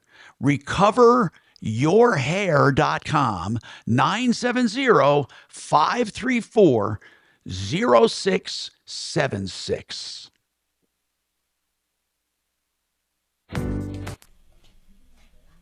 Where's he working, K-Way? I think he's in K-Way. Oh, shit. What happened? The control room window went completely blank for him. What does that mean?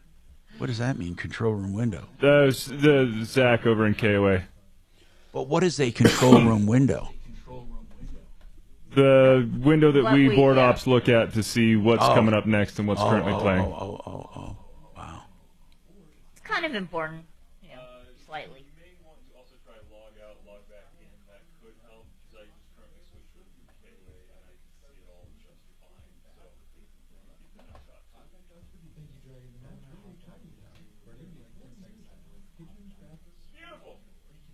There you go. Just had a little hiccup.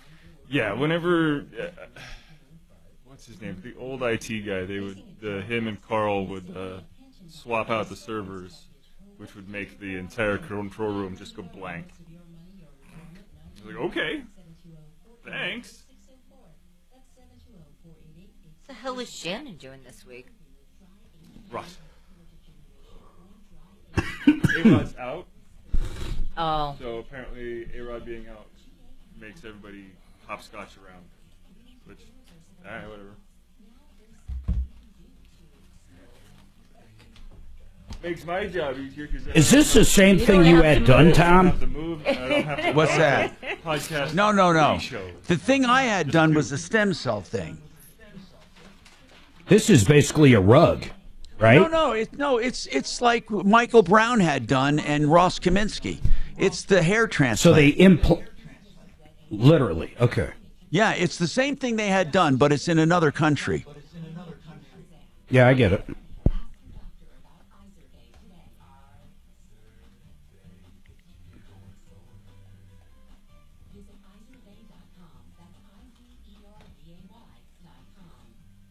I forget what country. I should know that before I did it. No, you said it. It's right. You had it right. I said another country. It's I didn't say which country, though. I'm pretty sure you did. I don't know what country. What is it? Turkey. Is it? Oh. Is it really Turkey? Is that what you're reading? Uzbekistan. Didn't you say Turkey? No, I don't think I did. Okay. No problem. Uzbekistan. What? Bro, is that Turkey Uzbekistan. That's in Gaza. They fly into Gaza. Beachfront property. I think it's Istanbul. Well, it says Turkey, I thought. Istanbul. Maybe Istanbul is in. Where is Istanbul? Oh, wait. Turkey. It's in Turkey. I guess. Honestly, I don't know. I'm on his website. It says something about Turkey. Well, Thanksgiving is coming up. Maybe I'm going to go to Turkey. Talk some turkey. Talk turkey. Just go there for Thanksgiving. Bowl of turkey. You can't see the in Taj Turkey. Mahal? I thought Turkey was one of the ones that don't like us. No, they're a NATO country. They have to like us. Yeah, but I thought they Preparation, collection, like us Americans. prepare, do the transplant, post-op. Trajan Wealth, your trusted local fiduciary advisors. TrajanWealth.com. Denver's talk station. Online at khout.com. Hey, I'm Tom Martino, your troubleshooter. Welcome to the show. So, we have some interesting things in the news I wanted to talk about, but get your calls in. I'll take your calls.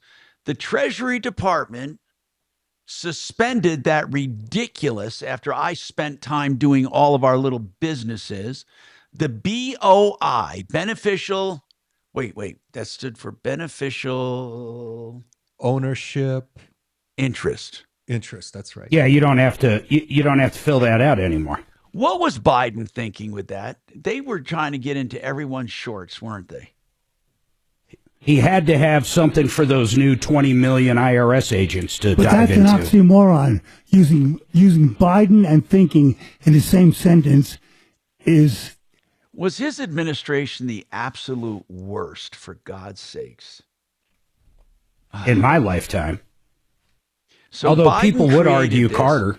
It said Biden created it to target mainly small to medium-sized businesses, and mainly because most of those were skewed conservative. Do you really believe he'd be that small-minded? Absolutely. I mean, if you look at the exemptions, it's something like over 20 employees are exempt. There is no need for BOI. It was created to help stop crime under the Biden administration. They were also doing audits. This stopped too.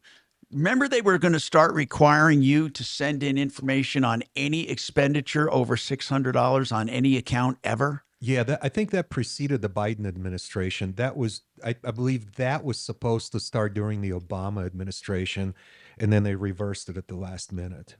And now they reversed it again, but they're not going to be able to do this. But can you imagine submitting, and this is not just for business, this is everyone in the United States with a bank account. Not just a bank account, that was for everybody you paid as a business. More than 600. $600. That's a typical 1099 requirement, yeah. But they wanted a special report. You had to show the transaction in your bank account. Yeah. Man, basically, Biden was saying everyone sucks, everyone's crooked, and we're going to go out and get them all.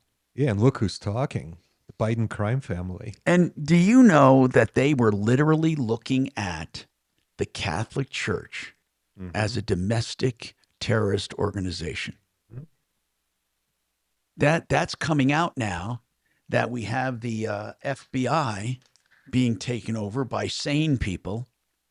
So, and also domestic terrorists were people against abortion rights. Or those who spoke out at school board meetings against school board policies. Remember that? Parent-teacher, all kinds of parent organizations. Mothers got thrown in jail for opposing. But they were being investigated. That's what's scary about it. So you don't have to worry about that crap anymore. Really, it's going to be curious how these tariffs go tomorrow. Now tell me what's going on there. I didn't keep up. Well, tomorrow starts Mexico and Canada, 25%. I think on everything but gas or oil because or petroleum. What was he asking them to do to avoid it that they refused to stop fentanyl? Well, stop the flow of fentanyl coming into the country, killing our people. What I don't understand is how do you basically, come on, man. That doesn't make sense. In Mexico, you hit the cartels that are bringing it in. But because the cartels are in bed with the president and the entire government, that's pretty hard to do. Now, I want to tell you about some popularity issues that I find amazing. So somebody did a poll, and actually this is iHeart. iHeart, though, didn't do the poll, but they summoned the poll for the approval of issues covered by the Trump administration. What percentage of this country do you think supports deporting criminal illegal immigrants? Who supports it? Well, anybody that watches TV knows that it's 80%. Okay. Yeah, you're right. And so did you see this entire poll?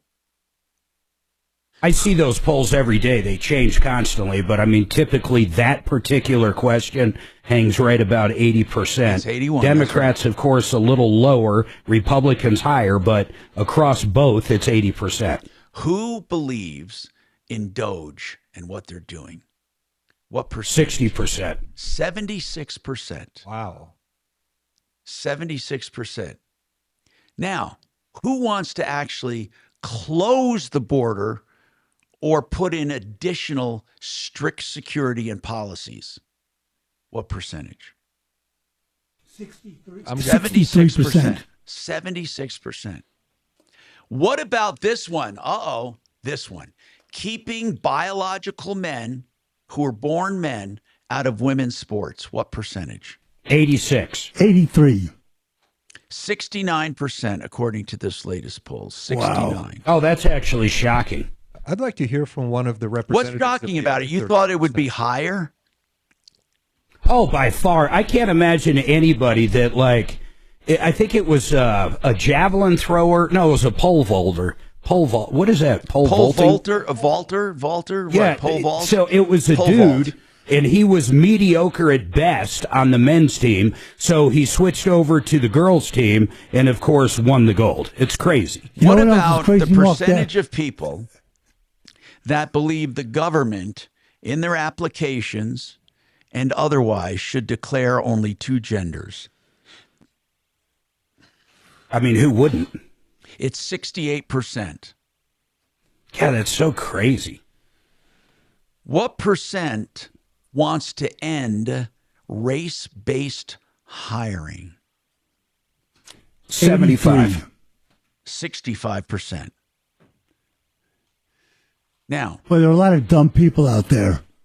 well, what percentage? Now, I don't even know what that means, race-based hiring, because I didn't see the question.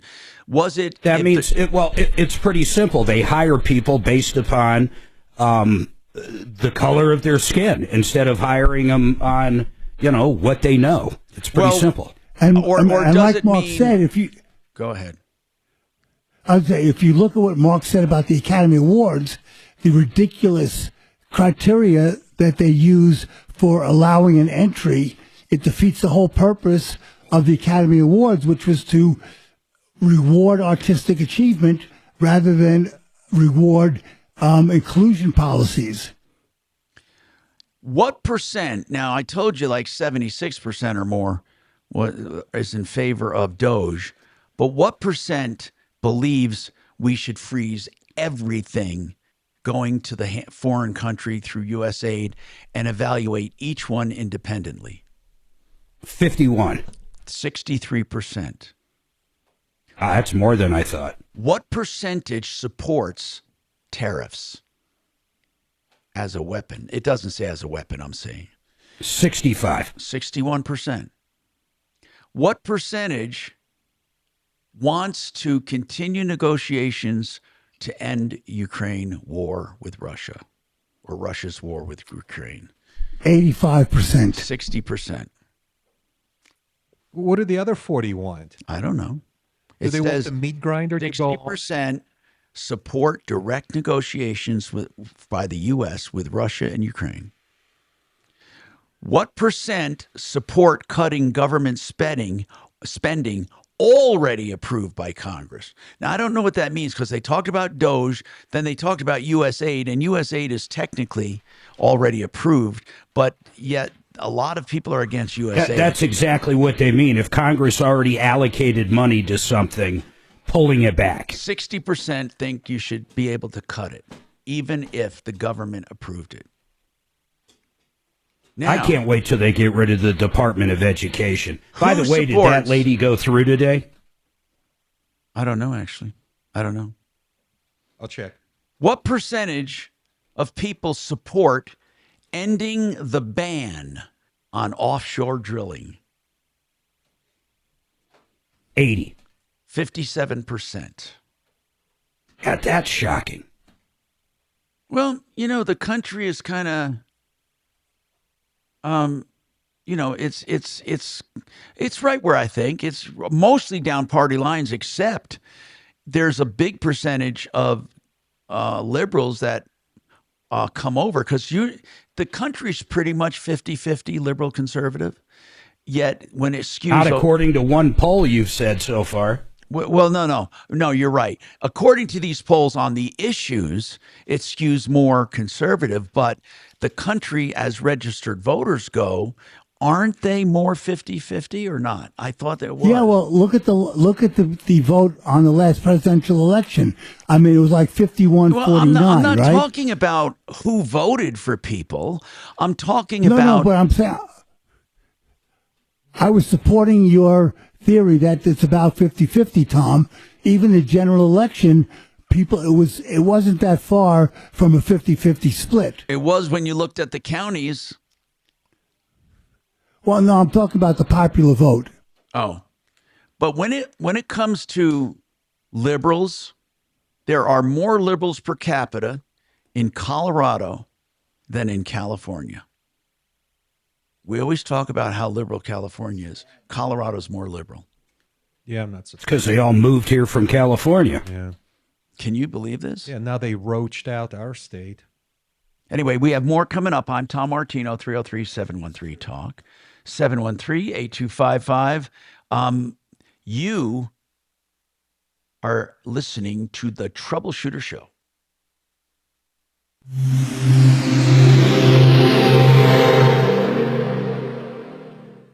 This is Denver's talk station with Tom Martino now. Michael Brown tomorrow morning at 6:30 KHOW Denver. Now, Impact Traffic. This report is sponsored by the Music Saved Me podcast. Some minor slowdowns on the south end of town. I-25 southbound at Hampton Avenue. A stall in the left lane with crews on site. Slow traffic back from Evans. We're seeing about a 5-minute delay there. I-25 northbound showing highway speeds through town. Another reopening over on the west end. I-70 eastbound. The off-ramp to eastbound C-470 is completely clear. A crash had the ramp closed. Does look like traffic is flowing freely now. With traffic, I'm Mark Swan. I'm Lynn Hoffman, and lucky me, I get to host the Music Saved Me podcast, the podcast that explores the healing and transformative power of music.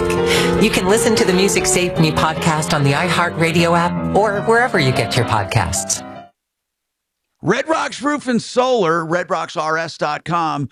I love Red Rocks because they don't just do the sales at the door. They do the actual installation and service. They're an all-around solar company. And when I say all around, I really mean it. They know the ins and outs of the solar industry, the ins and outs of the tax credits, even grants for businesses who want to get their systems paid for by the government.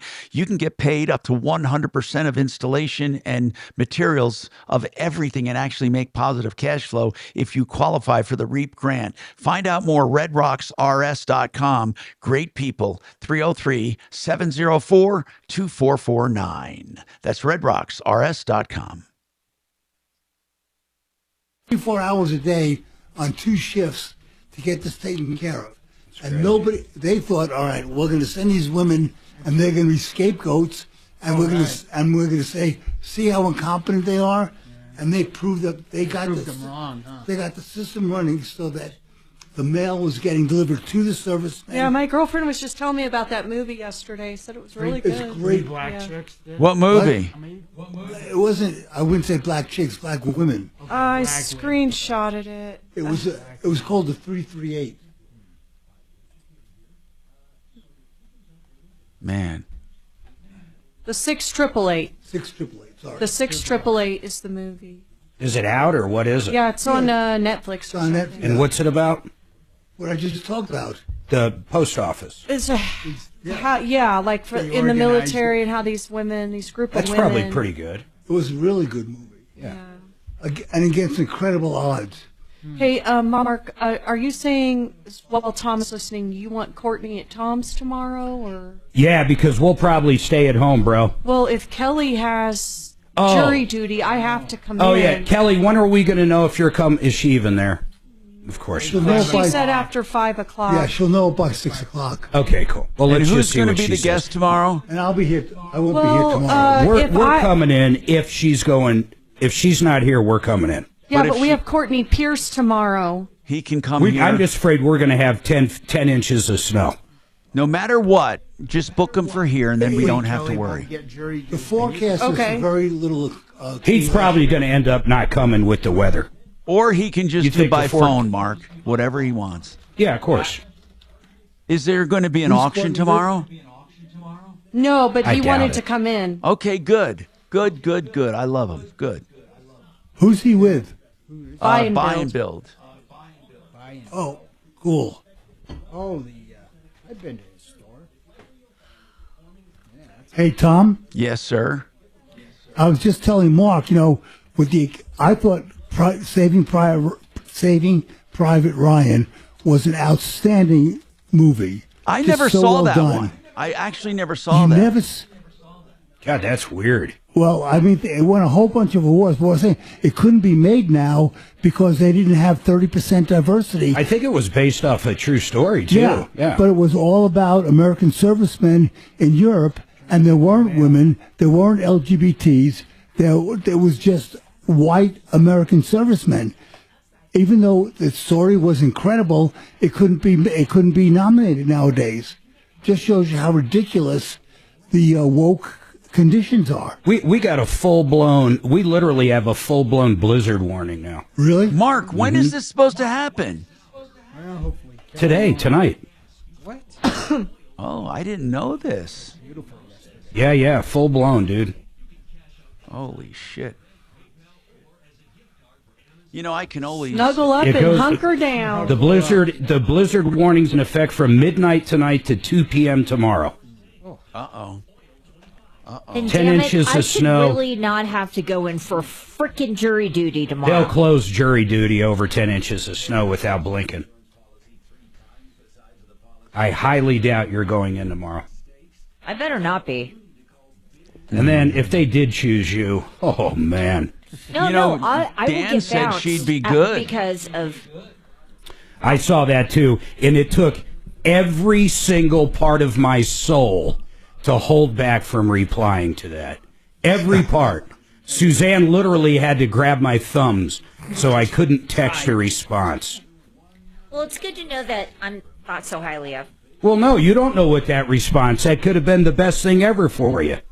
You're just assuming it was going to be negative. And what happens when we make assumptions? You look like an ass. 10 seconds.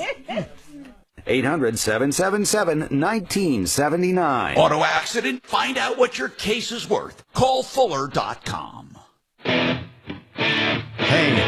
I'm Tom. 303-713-TALK. 303-713-8255. We were talking a bit about the Oscars, or I was. And I really believe when I said this, that the Oscars last night, I think, was one of the best Oscar shows I've seen. And I don't look to see them, but Stephanie likes it, so I'm there and I'm doing it, right? So what I'd like to know is movies. I don't like, and I guess, well, I don't know if I should say I don't like.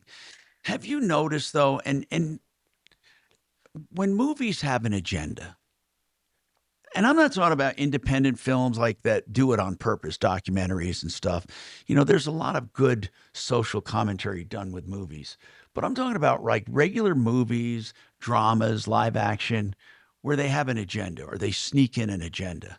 Can you think of any? You mean like, what's his name? Roger Moore, that fat slob guy? Well, no, he does. Now, that's all he does. I mean, Michael Moore. Those are his Thank you. documentaries. But I'm talking about a regular movie that is literally pushing an agenda. A movie. Like, just you watch it and you say, oh, man, I feel like I got to take a shower. They're pushing an agenda of some kind. Either a woke agenda or a conservative agenda or whatever. They're not just doing a movie. They're not just trying to entertain you. They're trying to get a message across. What do you have? How about if it's a good message, Tom? Well, I mean, a good message is all in the eye of the beholder, Doc. So I don't even know Well, what that means. I was telling Mark and Suzanne about a great movie called The 6888 about a bunch of black women who were in the Women's Army Corps in World War II. I loved it. Wasn't that a great movie? Is that with Kerry Washington? Yeah, where they did the postal stuff. Tyler Perry made that movie. Anyway, the point is they assigned these women to straighten out the mail going to and from the servicemen in World War II. And they did an incredible job. True story. Yeah. Right. But that's pushing an agenda that black women are as capable as anybody else, which is a good message. but it's still a message. I did not. You know what? I can't deny that, Doc. But I didn't get the impression when I was watching the movie. Well, no, of course I did. You're right. They were discounting them because when black women joined the military, when black men joined the military, they went to fight. Okay, they had black. Right. They had black corps, but they went and they fought. When white women joined, they did air transport and they did a lot of important jobs.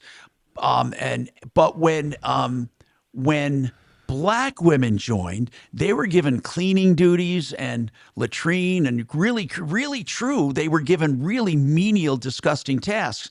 So what this was about was that black women can do something. But that wasn't the whole idea. So when they discovered they had a major problem with morale because these troops were not getting their mail, and the mail was being all kind of effed up all over the place. The mail was not getting where it's supposed to. Sometimes letters were not delivered for 6 to 8 months after somebody had been dead, and it was atrocious.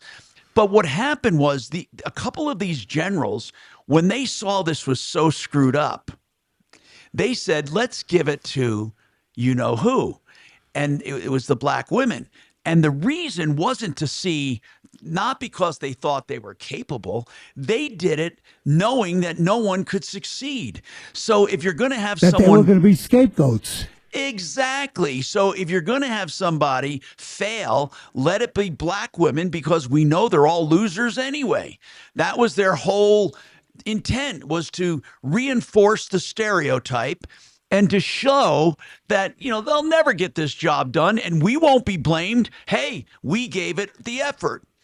What they really were not bargaining for is that when these black women were put on assignment for this and sent to this one central country where they had this old headquarters they cleaned up and made beautiful, and then they started coming up with systems in order to organize, and mail started getting delivered, they actually said, oh my God, they actually work. And it not only worked, it revolutionized the way mail was sent in the armed forces. And then later on, the U.S. Postal Service adopted some of those practices. It was a very inspiring, wonderful movie. But when you talk about a movie like that, that wasn't an agenda saying everyone is evil and only black women are capable and they've been put down on the farm too long. It was more positive. Tyler Perry is more positive than that. He is But not. that's my point, Tom, that you can have an agenda That's right. that's good. That's right. That's all I'm saying, is that just because they're portraying a message doesn't mean it's a bad movie or a bad message. That's true. This is a great message to send, and done in an incredible way with a movie that was spellbinding. Now, one of the agenda movies that I absolutely hated, and of course, I think, did he win an Academy Award? One of the guys that used to be a talk show host here on KHOW, actually, did he win the Academy Award, or did he was he nominated for the screenwriter? What movie? Look it up. Don't Look Up. Did anyone see the movie Don't Look Up? Oh, God, that movie was so stupid. Now, what it was about, and it was all the woke actors and everything. It was what it was about. Oh, it was so bad. It was about a comet speeding toward Earth that was going to destroy the Earth.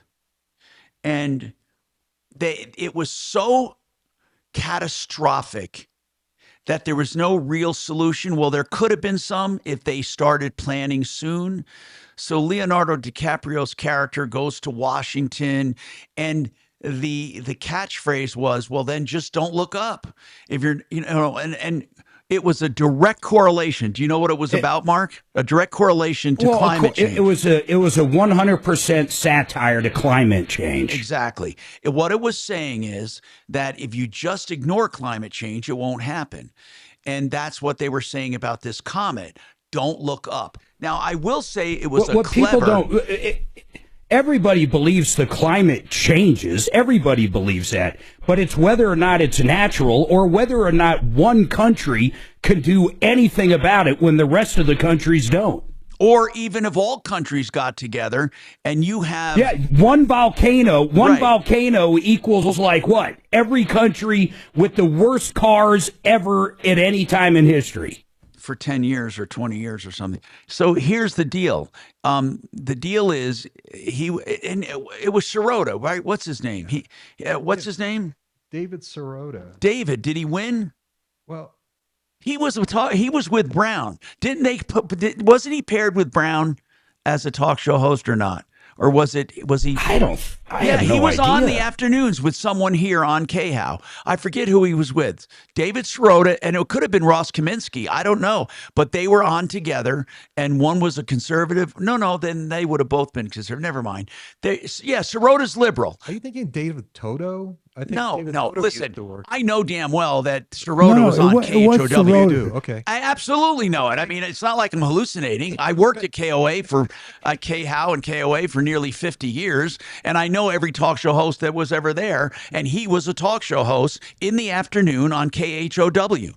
And then he left. But Sirota was paired with somebody. I think it was Kaminsky. Maybe Ross would know. But they had a talk show, and then he left.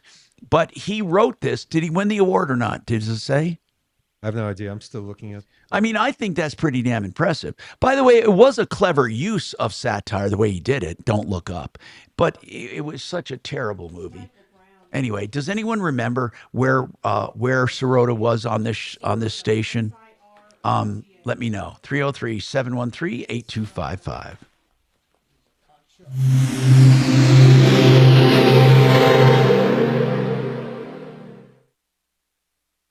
Now, Impact Traffic. This report is sponsored by Our American Stories. Some minor slowdowns on the south end of town. I-25 southbound Hampton Avenue. A stall in the left lane with crews on site. Slow traffic back from Evans. We're seeing about a 5-minute delay there. I-25 northbound showing highway speeds through town. Another reopening over on the west end. I-70 eastbound. The off-ramp to eastbound C-470 is completely clear. A crash at the ramp closed. Does look like traffic is flowing freely now. With traffic, I'm Mark Swan. This is Lee Habib, host of Our American Stories. On our next episode, Tyler Hamilton tells the real story of biking with his former teammate, Lance Armstrong. You won't want to miss the next episode of Our American Stories. If you're looking to sell your house, of course, nothing will beat the conventional way, but there are many people that don't want to sell the conventional way. They don't want to list. They don't want showings. They don't want inspections. They don't want to argue. They don't want to negotiate. They don't want to wait for loan approvals. They want none of that garbage. They want to sell and they want to get out. If you're one of those, you should consider Home Vestors. They've purchased nearly 4,000 homes in the Denver metro area. Yours could be the next. Now, I'm not saying you're going to get the most, but I'm telling you this, you'll never know. You'll never know what you'll get. It might not be worth the hassle to list. So check out 800-44-BUYER.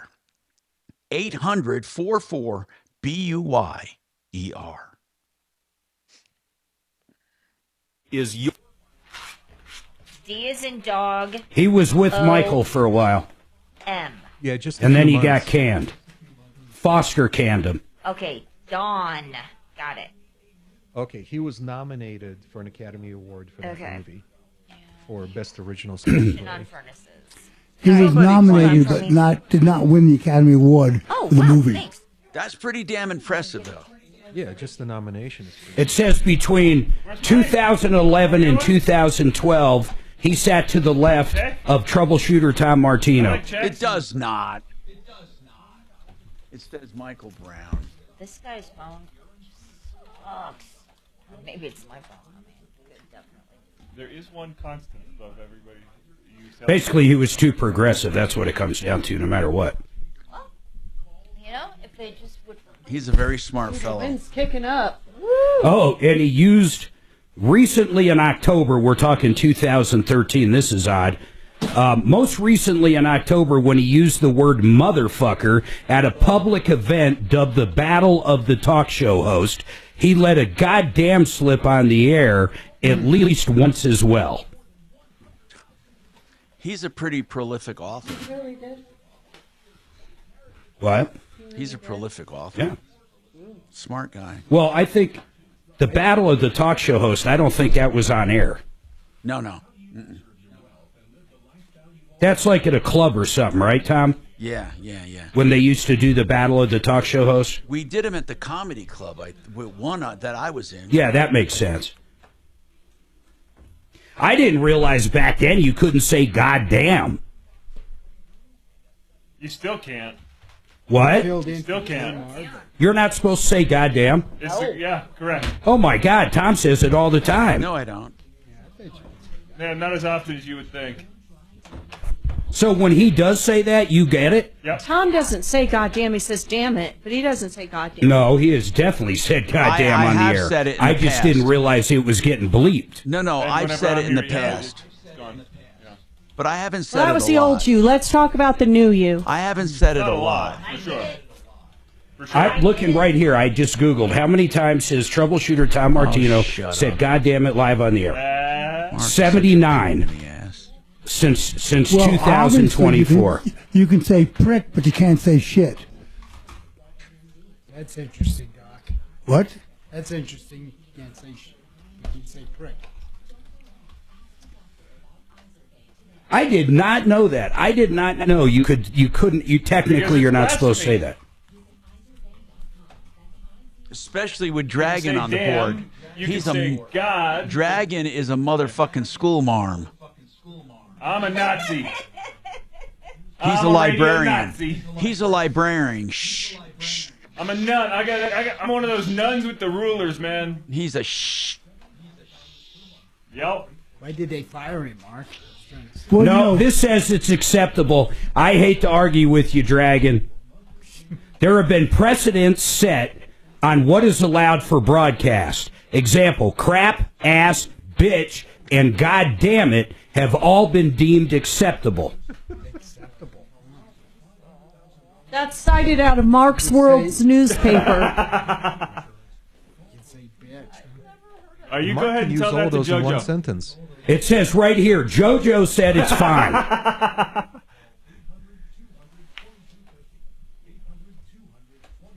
That's like asshole. So you can say ass all you want all day long. You can say hole all you want all day long. But you put the two together, you can't do it. But you can't say a-hole. How about if you do a comma? Ass. Right, Dragon? Hole.